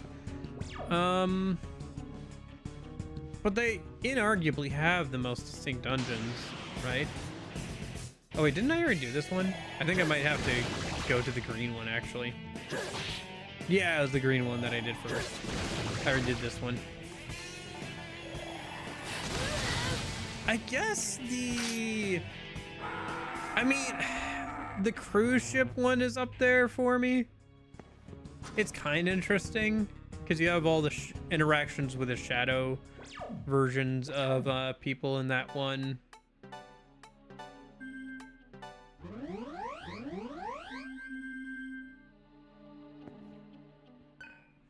Other than that, there's P5R's like new dungeon. I don't know. See, the thing is, like, maybe it's because I've run through them a few times, but I really don't care.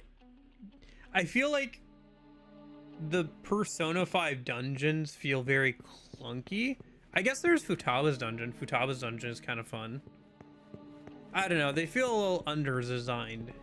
I feel like they only stand out because P3 and P4 had randomized dungeons.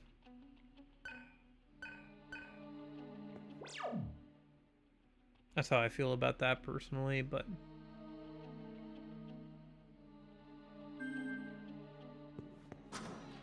I don't know. They just feel clunky to play through in a way that like the randomized dungeons of P3 and P4 don't for me.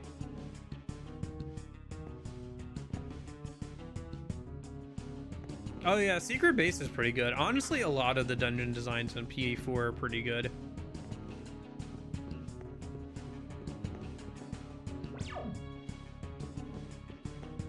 Yeah. We have the advantage. Yeah, I like Futaba's dungeon in P5 too. I think the most interestingly designed one is probably just Madarame, or not, is Kamoshida's Palace, because there are shortcuts in it that seem to indicate that, like, it looks like to me at one point when you're going to run to grab the treasure, you would have had to work your way through the whole palace without having access to the teleports. That's what it kind of looks like. That's just me theory crafting, but my guess was that the shortcuts in Kamoshida's Palace were supposed to be in every palace, and you were supposed to have to like run through the whole thing to get to the treasure at one point. I just like, dude, I get into a zen state when it comes to P3 Fez Tartarus. I think P3R's Tartarus is kind of just because it adds so many extra animations to it and everything that slow down the pacing by quite a bit.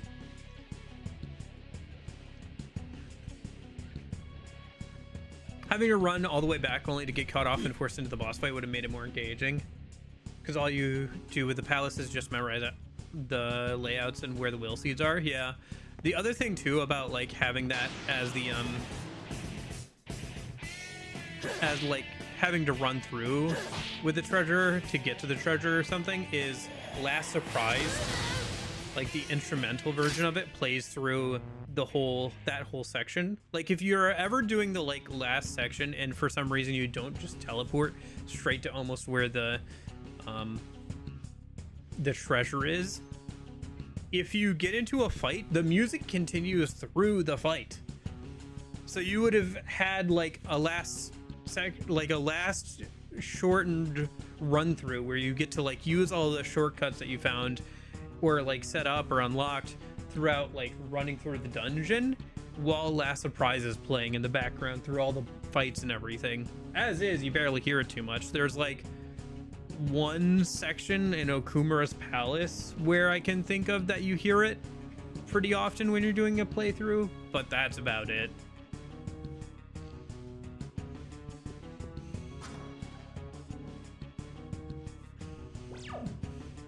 Also, I think this is going to be a boss fight up here. Yeah. I don't know. I know why people like P5's dungeons, because they're not like just random wooded generic floors. But I don't know, man. I just like how smooth the P3 and P4 dungeons feel to move through, you know? And I've gotten very accustomed to how their layouts are, to the point where I can kind of, on some level, I know how the generation of the P3 Fez and P4 dungeons work at this point. Like, not on a conscious level, but I've played through them enough where I feel like I have a good grasp on them.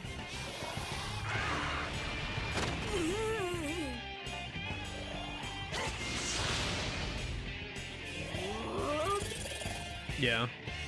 Oh, we have to get rid of them, both of them, maybe? Or maybe I should just go for the one that hasn't summoned another Isis yet. Because usually you can only cast reinforcements once. Or enemies can usually only cast it once.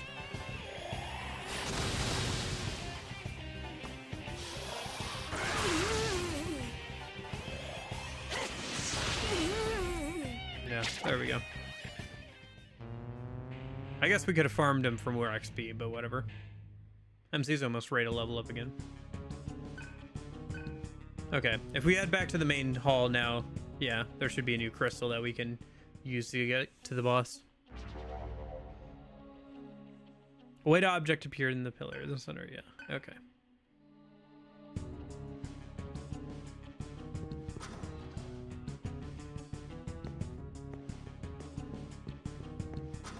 Do you think they'd ever do a remaster of P5? Like for the PlayStation 6 or something? They might release a new version of it. They probably wouldn't do like a P4RR or something. ARG! P5 Pirate Edition, ARG! But they might do like a remaster. With 5 you're on a script? Yeah, to some degree, because you have to go through in a certain order. And if you've already played through the dungeon a couple of times, like I have, that order starts to get kind of boring and feel very, like, eh. Is there any point in me putting points into strength? Does it, like, scale consume at all, I guess? Maybe, but it feels like very little. I feel like consume does not scale super high with strength, unless you, like, really pump it up, probably. Probably better off just putting a couple points in vitality and a point into luck here. If nothing else, luck determines how often I get hit with status ailments on the MC, so.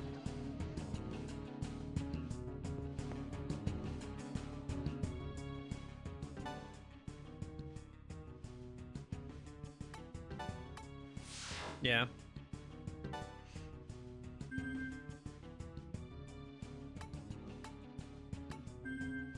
Actually, I can probably just teleport them back to the main area. That's probably partially what these are for, so you don't have to do the run back. And I've just been being an idiot about it. Well, should I grind it all for this upcoming boss? I guess we could always just attempt the boss fight, and then if I die, we can grind up some, right?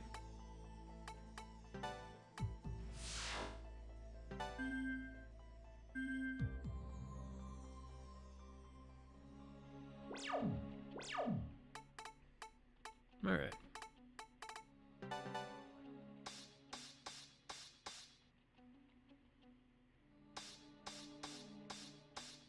Yeah, I think we just go for the fight and then we'll see how it goes.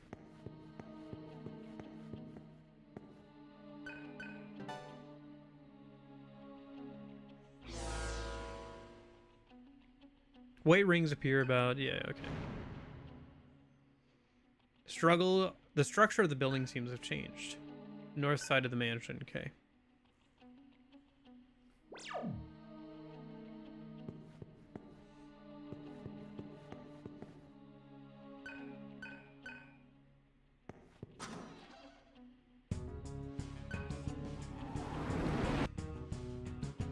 Okay, looks like there's a little bit more of the dungeon to go. It'd be good to get through this dungeon at least today. Let me look at game facts again a minute. Good old game facts a minute.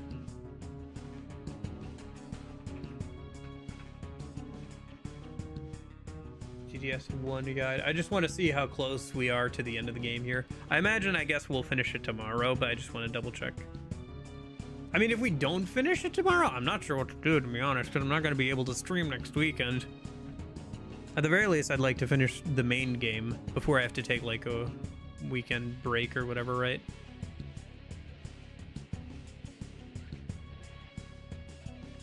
Okay.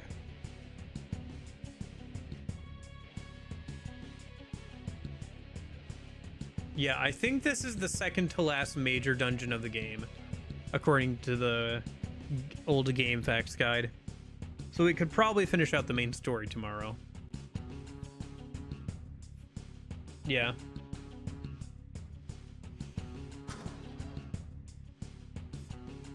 It will make normal hunts stronger, but when you get just control certain statuses and then fail to hunt for the guaranteed kill, it's a preference thing. Gotcha. The last dungeon is slogs. If you really get on top of it, you'll finish tomorrow. Okay.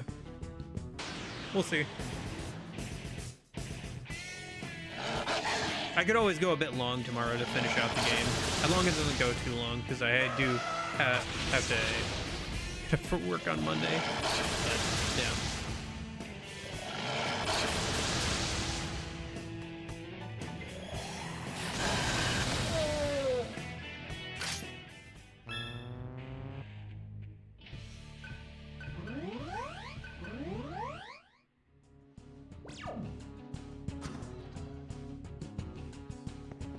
Dang, somebody's already taken all the items. That's my job.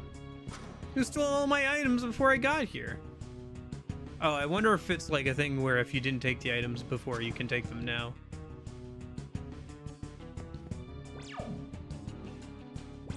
Sometimes games do that. I think Chrono Trigger is the one that comes to mind for that.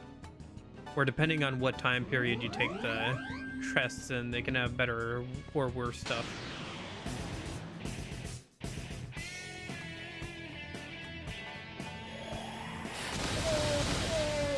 Gotcha.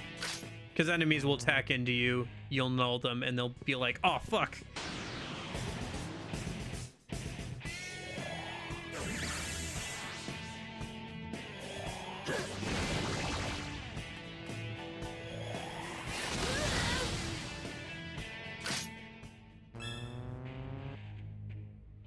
One more fight and MC will get his mantra finished out. Sure. That makes sense. Let me just run around and get into one more fight. Max out the MC's thing, and then we can change him out to something else.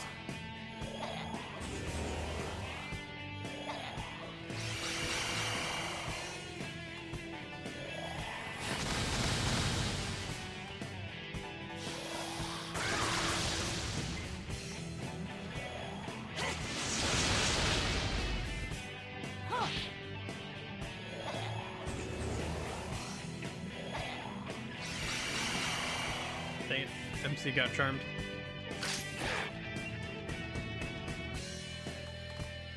Did I just lose a press turn because the MC lost a miss while charmed? That's kind of funny. At least we got a crit there. Oh, well, I guess that didn't matter. Okay, MC's no longer charmed. That's very SMT. Honestly, I'm surprised that worked from a coding perspective. Yeah, I was just gonna say. Just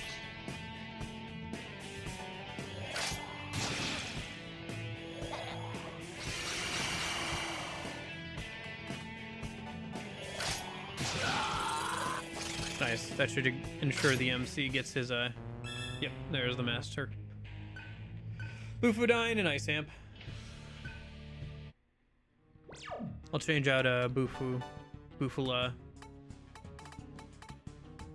for Bufudine, and then I think that's also Bufu Amp or Ice Amp. So I'll swap out oh, I don't have Ice Boost on here. I have Atma bonus and stuff instead. Okay, whatever. I'm not gonna change out Atma bonus right now.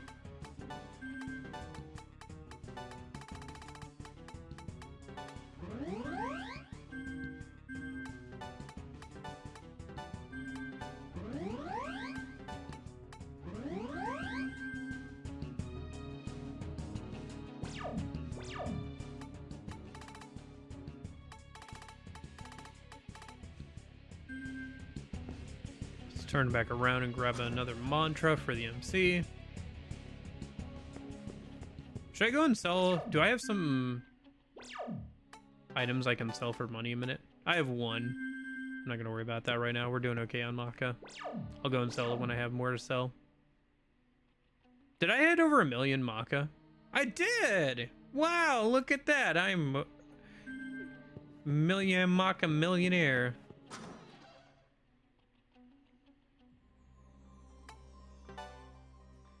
Well, what should we get for the MC? We have a good chunk of money.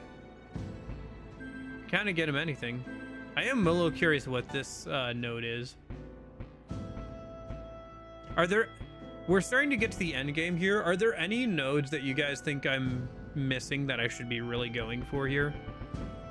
I feel like I've seen most everything at this point. Like, if you want to spoil me on... I know I said no spoilers on nodes, like, when we started the game, but we're almost done with the game, so if there's something I should really be going for, now would be the time to say something, because we've got this dungeon and then one more.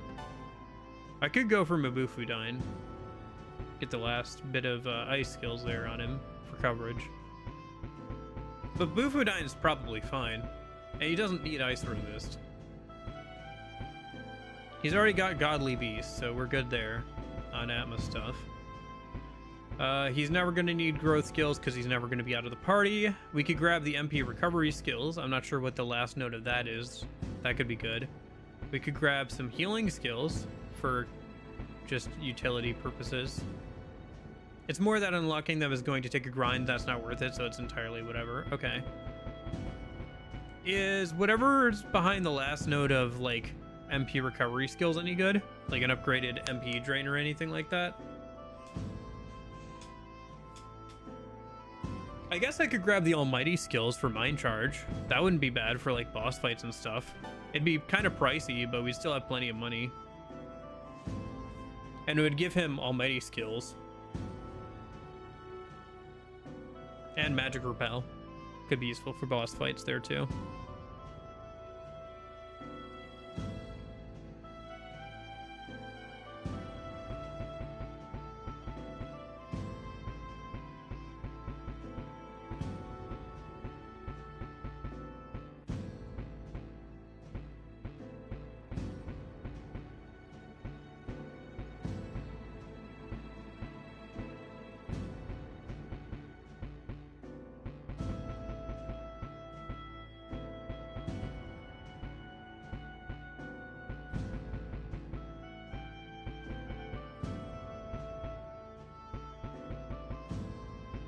Let me check what's behind the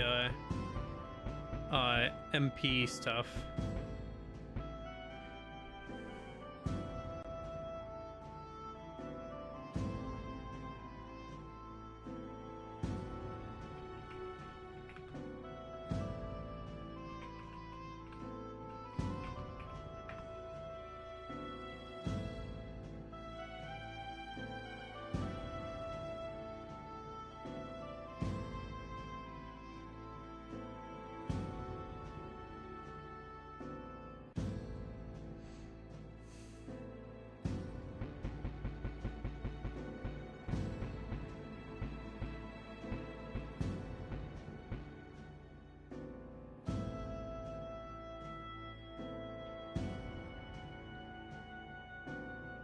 I could also see what's behind this.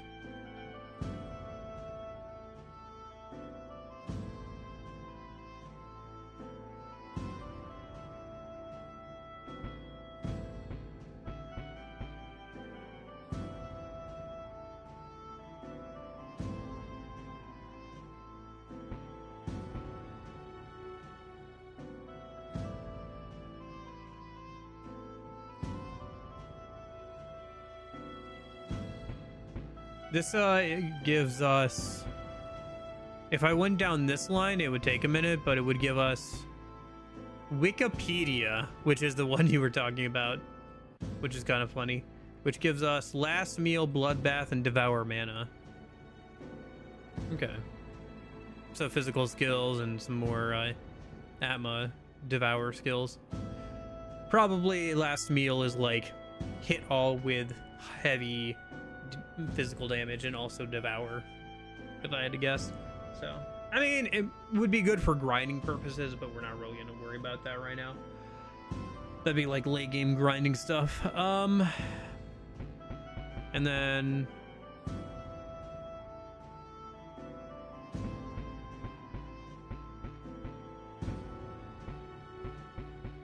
I haven't seen where debuffing skills are. Probably under the death and ailment magic skills or something.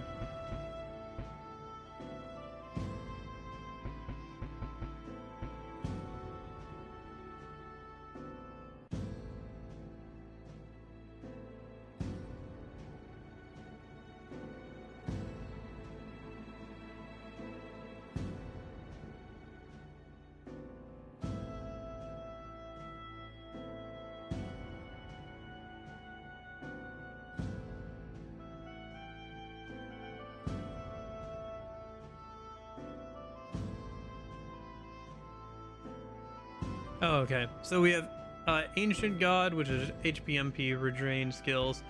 Outer God is Chakra Walk and Mana Bonus, and then this is Mana Gain and Mana Walk, which is just better versions, I guess, of the previous one.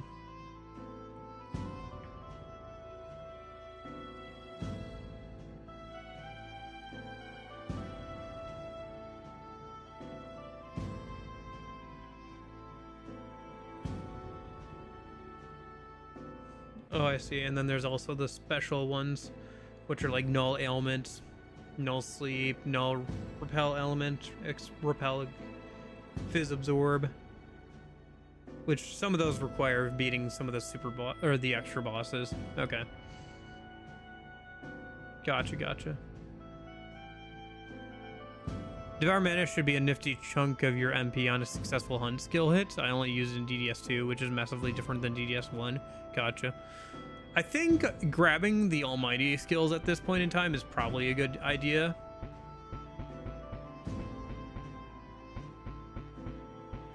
Just because of how high I've jacked up the MC's magic skills, and getting stuff like Mind Charge would be super useful for him. For boss fights specifically. And then we can just give him some more magic skills, either of different elements for coverage or maybe some healing or something. Probably not healing, honestly. If anything, we should give Gale some healing.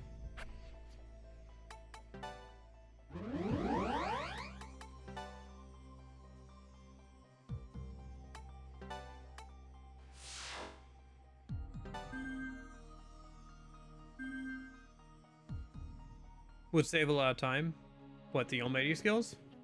Just kind of skim through all the random fights.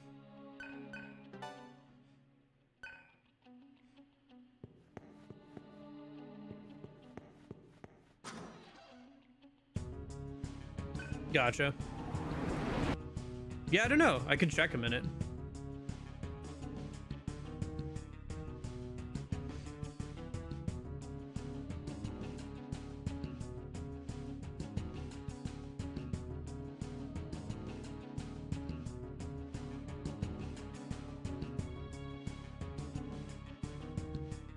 Where's the Mega 10 wiki?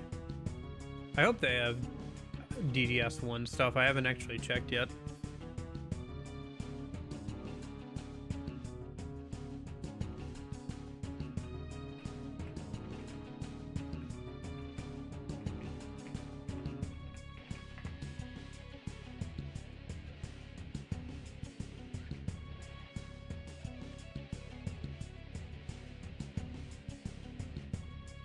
Digital Devil Story.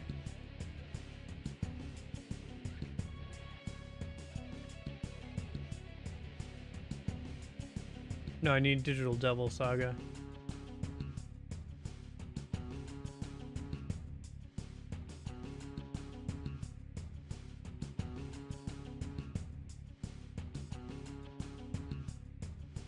Skills.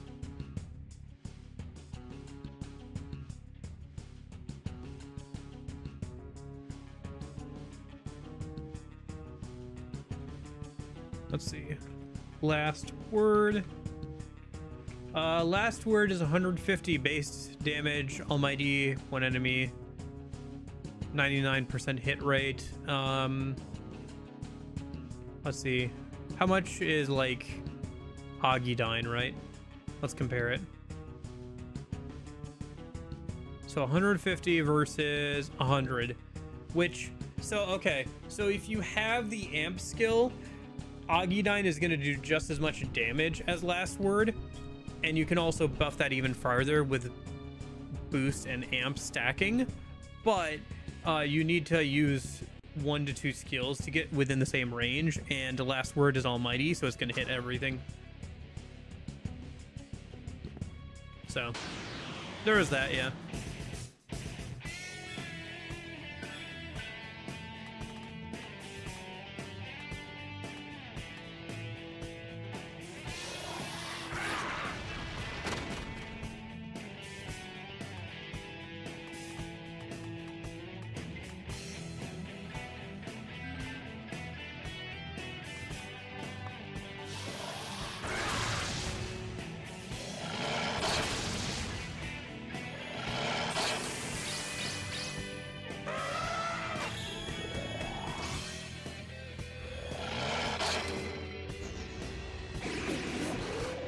It's kind of wild to think that these random enemies have like beast eye in this game. Yeah.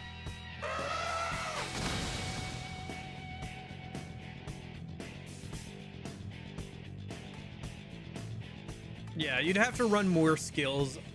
So for like, if I died to a certain boss, but I knew the weakness and the MC had like the dying skill, it would be better to swap over to that.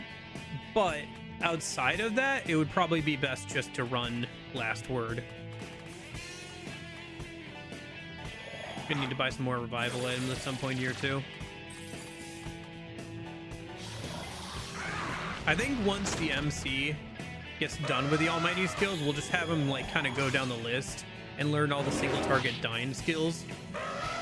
Since doing that will also get him the boost and amp skills for that particular element. Dang it.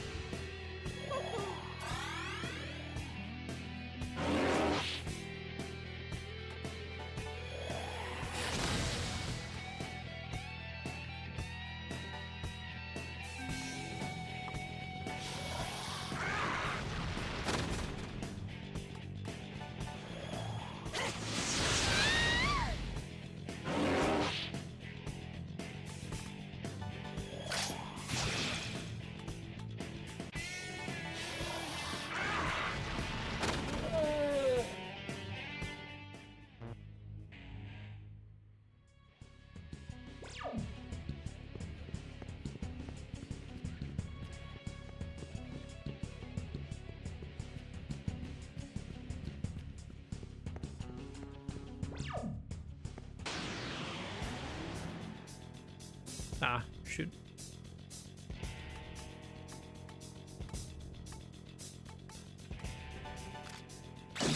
Oh, he reflects gun damage. Okay, I guess that makes sense for him, but very unfortunate.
I'm sorry. I'll make this quick.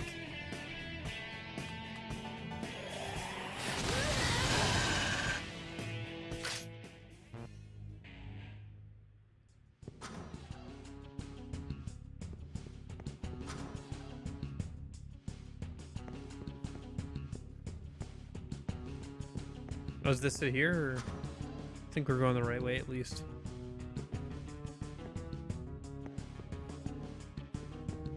Was there something to examine over here? Oh yeah.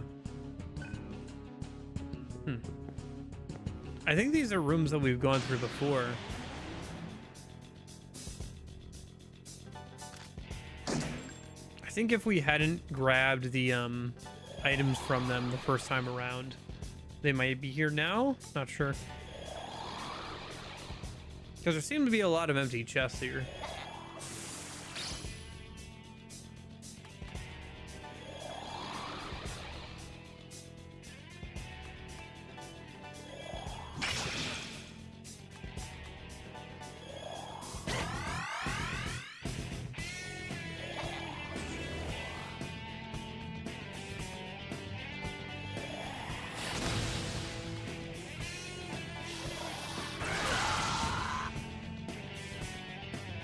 Huh. I wonder if improving their magic also improves their magic defense. Although their magic seems to be fairly high either way. Probably doesn't. Probably just have a decently high magic stat themselves.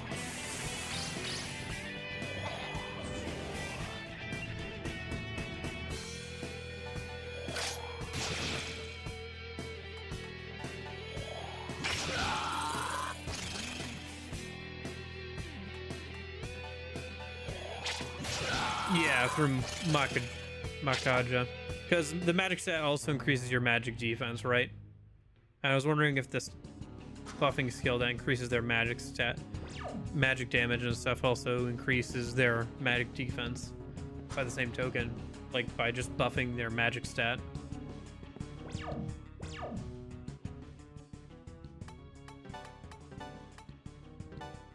Oh, cat wants in. Alright, let me save.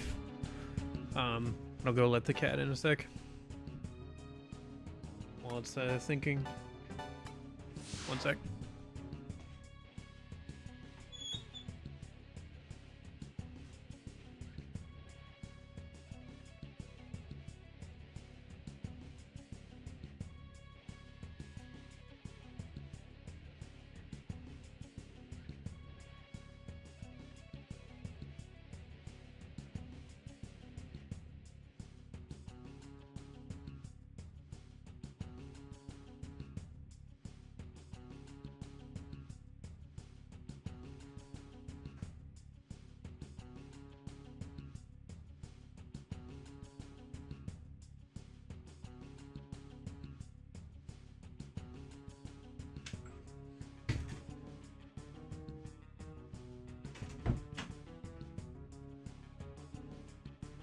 Okay, I'm back. I'm entirely sure it should. I know it does in DDS too. Okay, it probably works the same way then. I do want to get that skill on our healer. I imagine if I keep going down the buffing skills, the gorilla will eventually get it.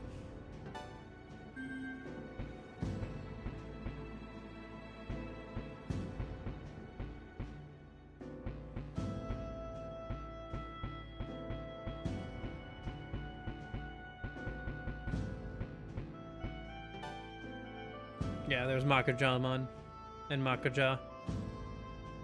I'll have to get that for her next. Maybe I should have Gale learn ailment skills. That could be something good for him to grab. Could be useful for certain things.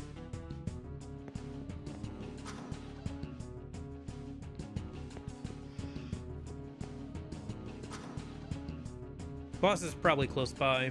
It'll probably warn us though when we're about to go through the door. It has with all the mini bosses. Yeah. That's gonna be behind there. Okay, let me go this way a little bit, see if there's any interesting or useful items or whatever. And then I'll rearrange skills and go through the door.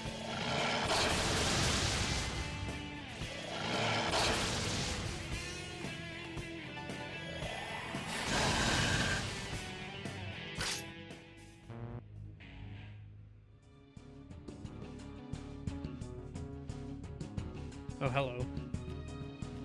This looks different. What's down here?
Okay, 2 HP noise. A healing station.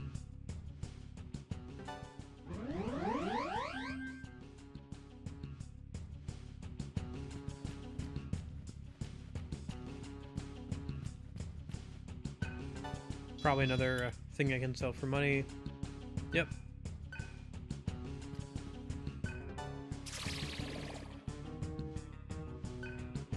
Some MP noise. Nothing too crazy, but the HP noise will probably actually be useful on the MC.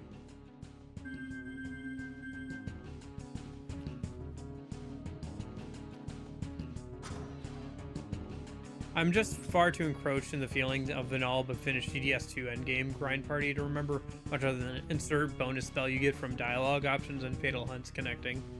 Gotcha.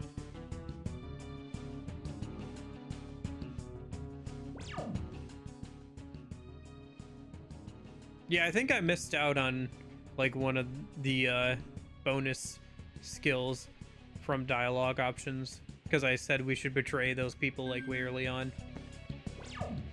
So I missed out on it in the second game, but it is what it is. I'm sure I'll make it through just fine. How would you say the difficulty is in that game compared to this one? About the same? A little bit easier, a little bit harder?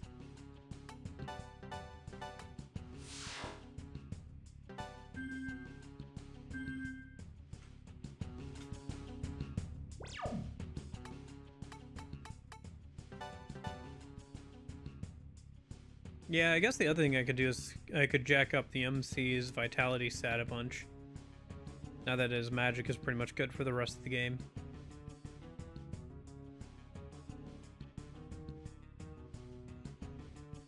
Make him pretty much untouchable.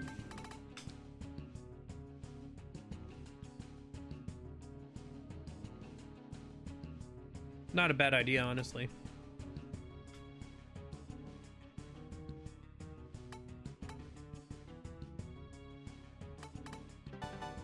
I guess I should change out some of the skills before we go into the fight, huh?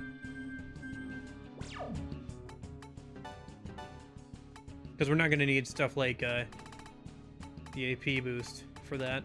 Let's grab Ice Amp instead of Atma bonus for now.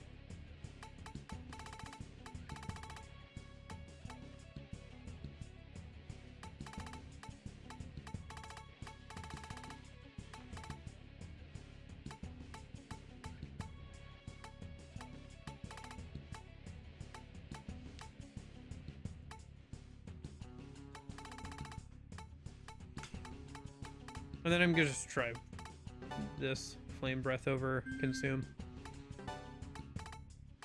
Feels like I should have some better passives to give them, but I really don't.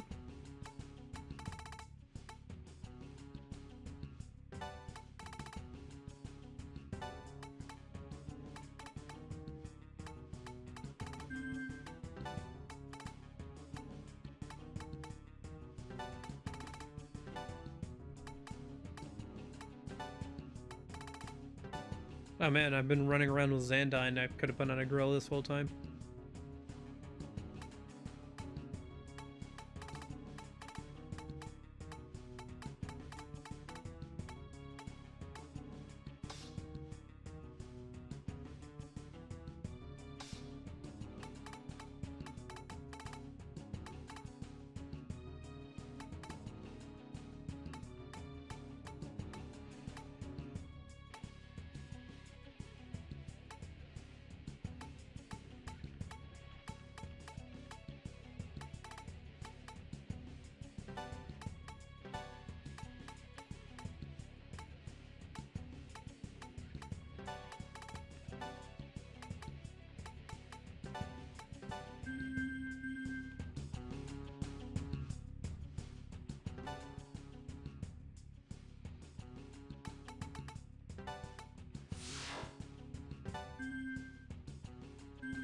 So hear me out, right? What if you had a game with a job system again, but the summoner job was just a simplified version of the SMT demon summoning stuff?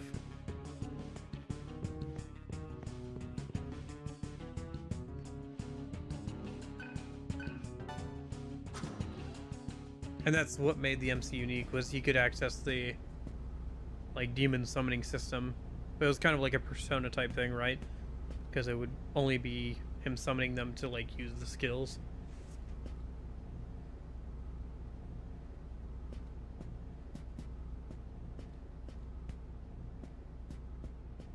I'm saying, what if you took like nothing upstairs. Metaphor, but like the summoner class just copy paste in the Persona system?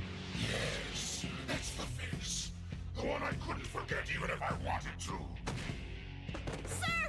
I don't know you. Basically, the summoner class would just Metaphor, but the summoner class works as like Persona system. Devoured you. What are you talking about? I don't know. You were the first to be devoured.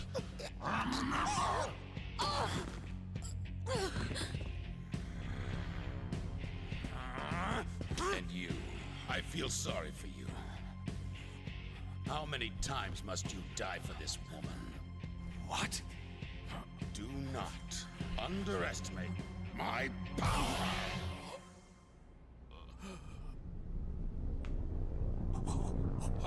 Oh, the virus.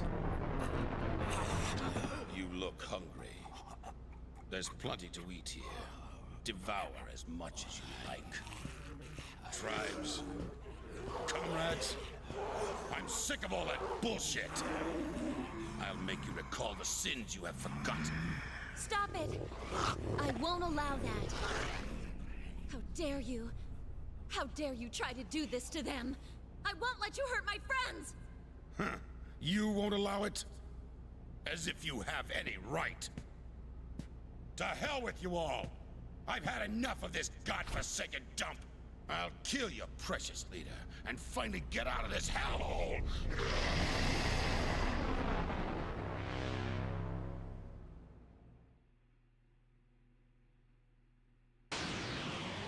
Okay. Ravana is a villain invisible.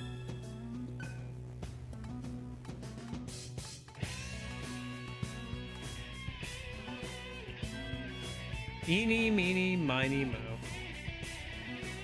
Do not AoE, you'll miss. Dang, okay. Well, that was... What if I do Flame Breath, though?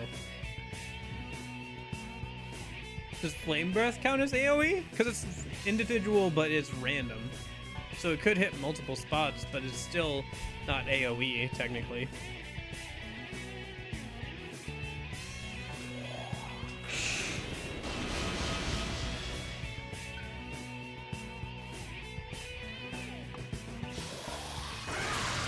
There we go.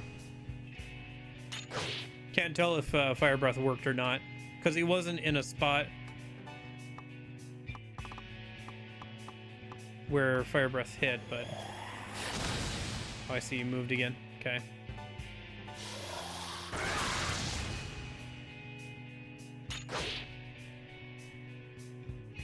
Wait, I might be able to help. I think I can feel his presence. Oh, he isn't in the center. Try the left or right.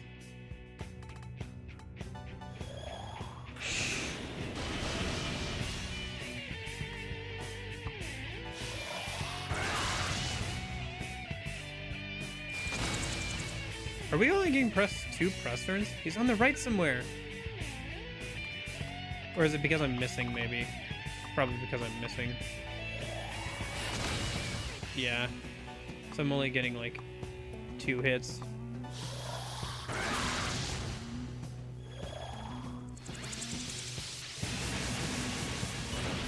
Migidola. He moved! Be careful, anyone. He's in the center. Or it's the right. Definitely not on the left. I can kind of narrow it down, though, because he can only be in 3 places if he's in the middle or right. Oops. That was some missed input. He's on the right somewhere.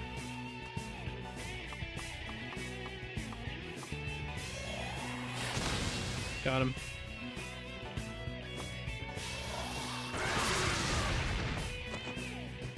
Ah, damn you. Oh, is that it? Do not Phase 2, maybe? underestimate me. I will see you mutilated and broken. Die at the hands of Colonel Beck.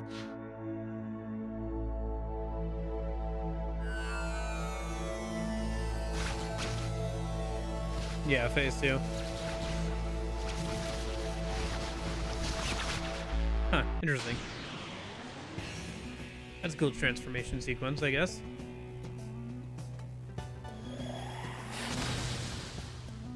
Gotcha. He's got like an outer shell now.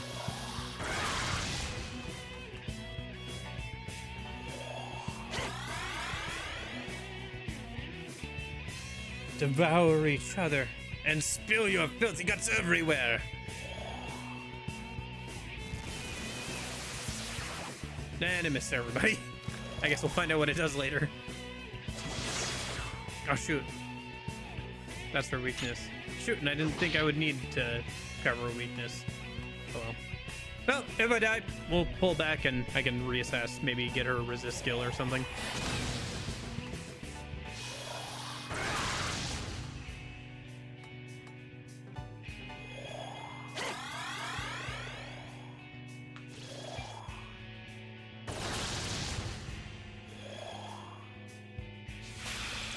I like his animations. It's so goofy looking.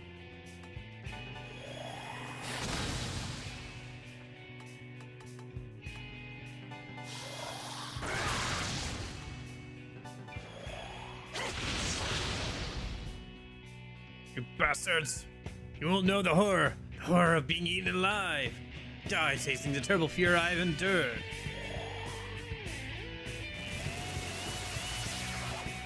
Miss CMC, took out the other two. That's gonna hit her weakness.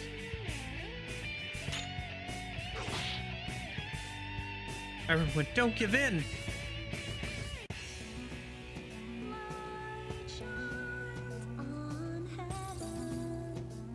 Gotcha, so she'll run up and cure one of them randomly. At least she cured our healer a minute. Gale's overcome by hunger. Gotcha. So he gets hunger pains.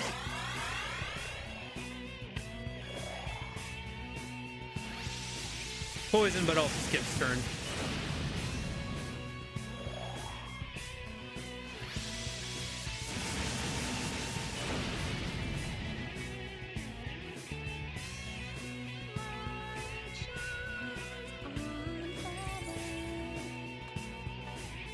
Kind of interesting that they've got an animation for her running up and healing in the middle of battle.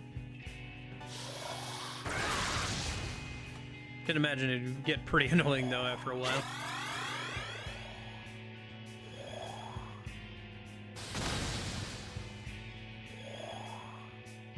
Yeah. That might honestly be the speedrunning strat. Or just have two people, right?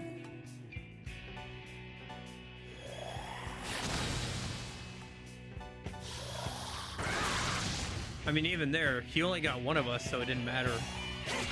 He has to hit at least two people for it to be effective at all.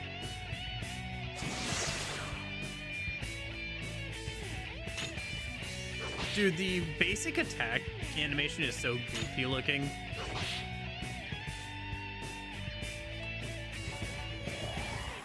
Gotcha. Well.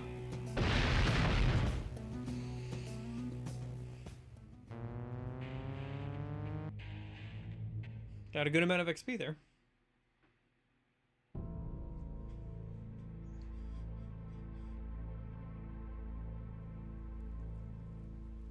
Varen, what did you mean I was devoured? Don't call me by that name. I am a colonel. I am Colonel Beck. You seem to know about Surf. Why is it that you know about everyone except me?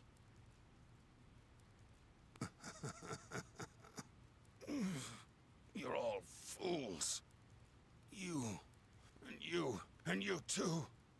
Have you forgotten how that girl cast us into this hell?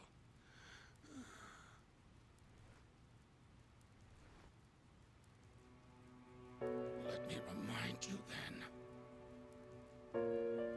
You and I, we are all humans who died. In the same nirvana you're all desperate to reach. That can't be. We died?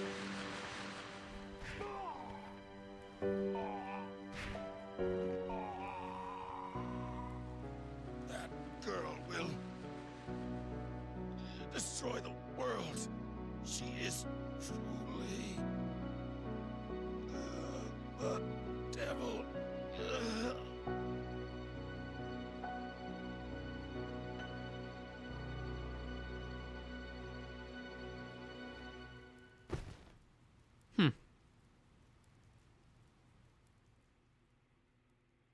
Yeah, I don't know what to make of that, really.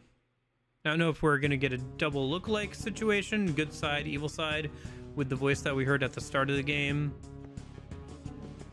Because we heard Sarah and then one other girl at the start of the game, so...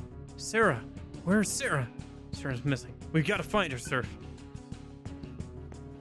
Someone devoured me? Who devoured me and how?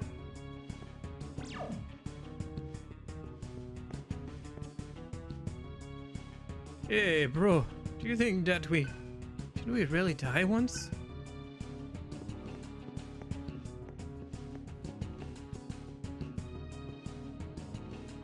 Where the hell do you think you're going? Sarah's missing.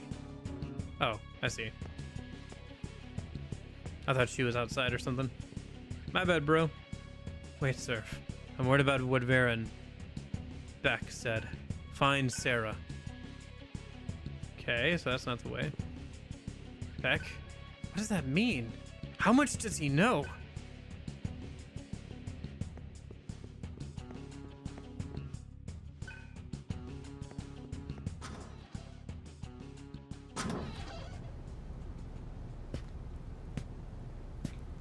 Man, one cutscene right after the other. Big story stuff happening.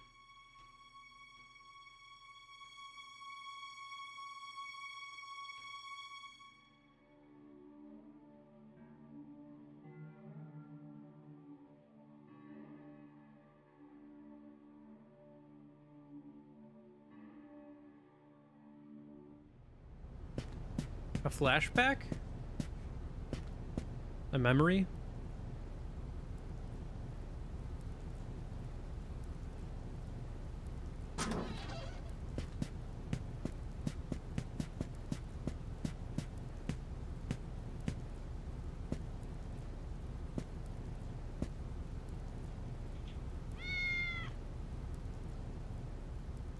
Oh, hey, Cat. Haven't seen you in a minute. Hey, wait. I knew that didn't make sense. That was the first cat that I ever saw. So then how did I know what it was? That is not all. We also know of children and parents. And yet, none of these things exist here in the junkyard. So then we remember these things from Nirvana? We actually died before and were sent to the junkyard? Now we're like this? We devour each other. Janana, Lupa, so many people died. And you think Sarah's behind all this? How the hell could she be? I don't know. You know I ain't that smart.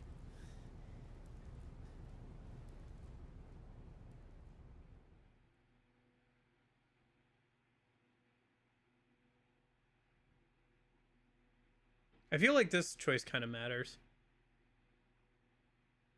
But I don't know what the right choice is here, because I don't understand what the difference is between these two.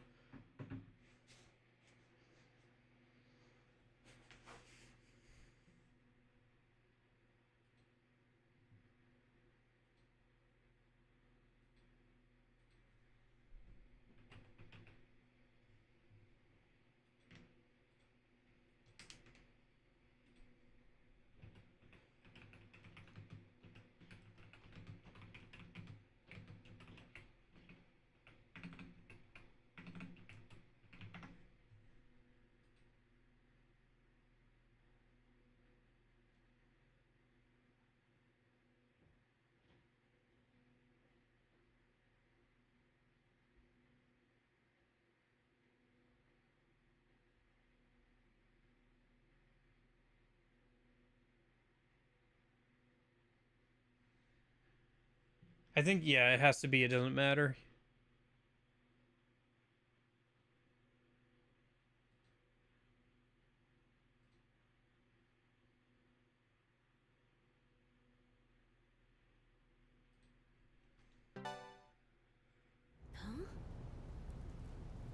Exactly. Knowing the truth wouldn't change anything. Who cares about this stupid world? So what if we died? Forget all that crap. Look at what all of us have become. We're comrades. Then there's nothing to debate. Well, I mean that, you can't be a comrade alone. That's ridiculous. Comments? Scale of 1 to 10, I give it a 3. But all in all, I'd have to say that it's still pretty good for a hot-headed jerk, yeah? Maybe if you spoke up a bit more. Yeah, the MC isn't one for giving long speeches. The rain just stopped.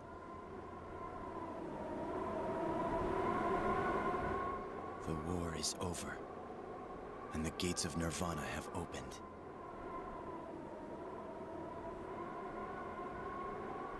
Sarah will be there.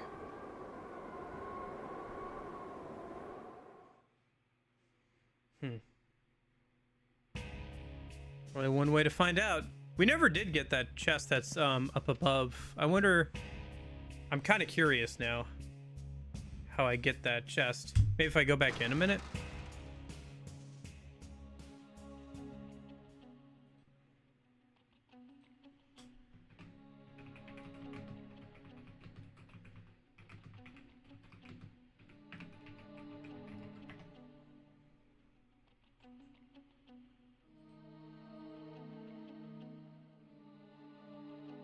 Oh, you have to go through the waterways and the Citadel to reach that. The waterway opens after you finish the brute base.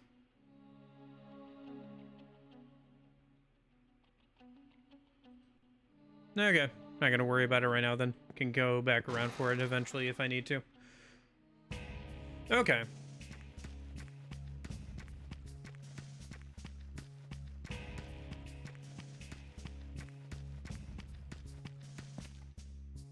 Yeah, I see it now. This was Sarah's house. But we died in Nirvana, didn't we? What is Sarah's house doing here then? We ain't in Nirvana. This doesn't make sense, man. I know it's just like them trying to transpose over the accent. Well, actually, who knows? Maybe he does have a Jamaican accent in the original Japanese. That would be... How would you even write that? I don't even know. I've never seen a Jamaican man speak Japanese. I have no idea what that would sound like. This is Sarah's house. We came here all the time. No, I want to remember. Don't waste time worrying about things you can't change. We can't abandon Sarah, our comrade. That's all you need to know.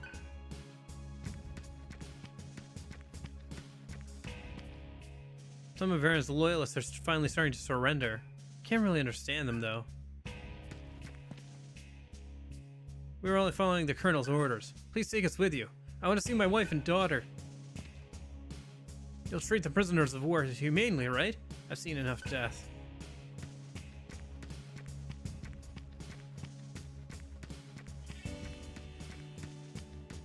I'm gonna run around a minute and sell my stuff.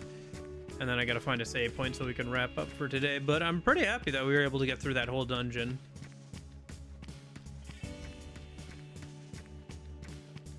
Yeah, if we can get the Almighty skills, that'll probably help us speed through the last dungeon of the game a little bit more. Maybe I'll rearrange skills or something off stream. I guess I could do a little bit of grinding, but I really don't have time for that. I really gotta work on that video. I think it'll be fine. Even if it takes us like 4 hours or something tomorrow. If I can get enough done today and tomorrow, I should have enough time to do that. At least finish out the main story, right?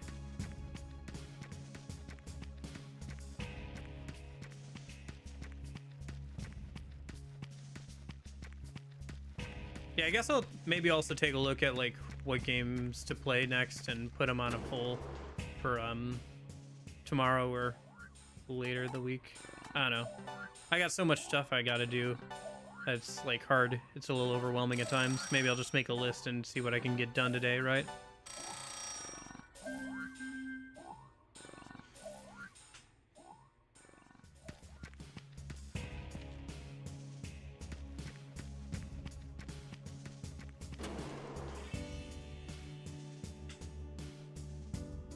It's obvious now that I'm different from the rest of you. I did not exist in Varen's memory. You five are special. What do you mean? I speculate there are two types of people in the junkyard. Those such as Heat, Agrilla, Celio, and yourself share memories with Sarah. And those whose past memories are lost, and who are not connected with Sarah, like Luke and myself. However, considering Sarah's house is here, it's still not clear if we all died in Nirvana, as Varen said. Yes, I agree. Let's hope that our theory is correct. We could be wrong. There may be something else behind all this. It stopped raining. What's going on, sir? Surf, I just remembered everything. I used to be in a tribe called Business. It was so cutthroat, I couldn't take it anymore and I hung myself. Please, tell me what this means. That is morbid and also kind of funny.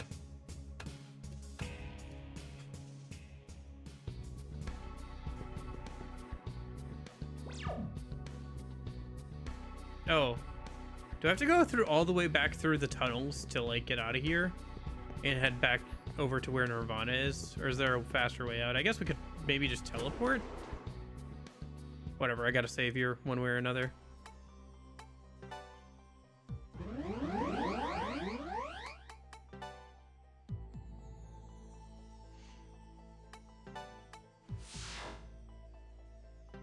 All right.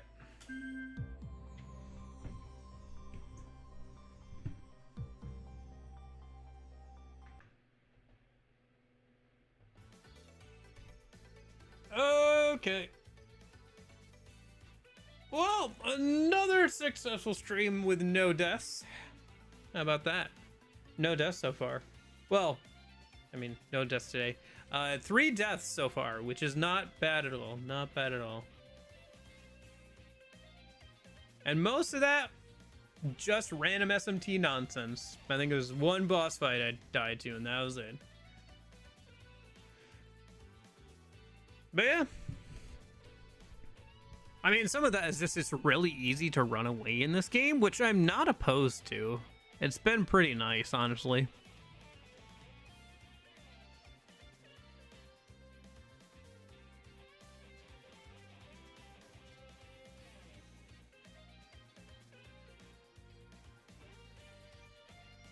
But yeah, thank you very much for hanging out, Virgil. I'll hopefully see you here tomorrow for the ending of the game. Thank you as well, Samurai. Anybody else lurking or watching back on the VOD? I hope everybody's having a good weekend. I'm gonna go work some more on the video and stuff. See you back here tomorrow, same time for the end of the game.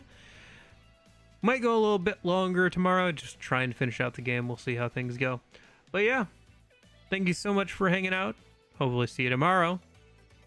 But, in case I don't see you, hope you guys have a good afternoon, good evening, good night. See you guys.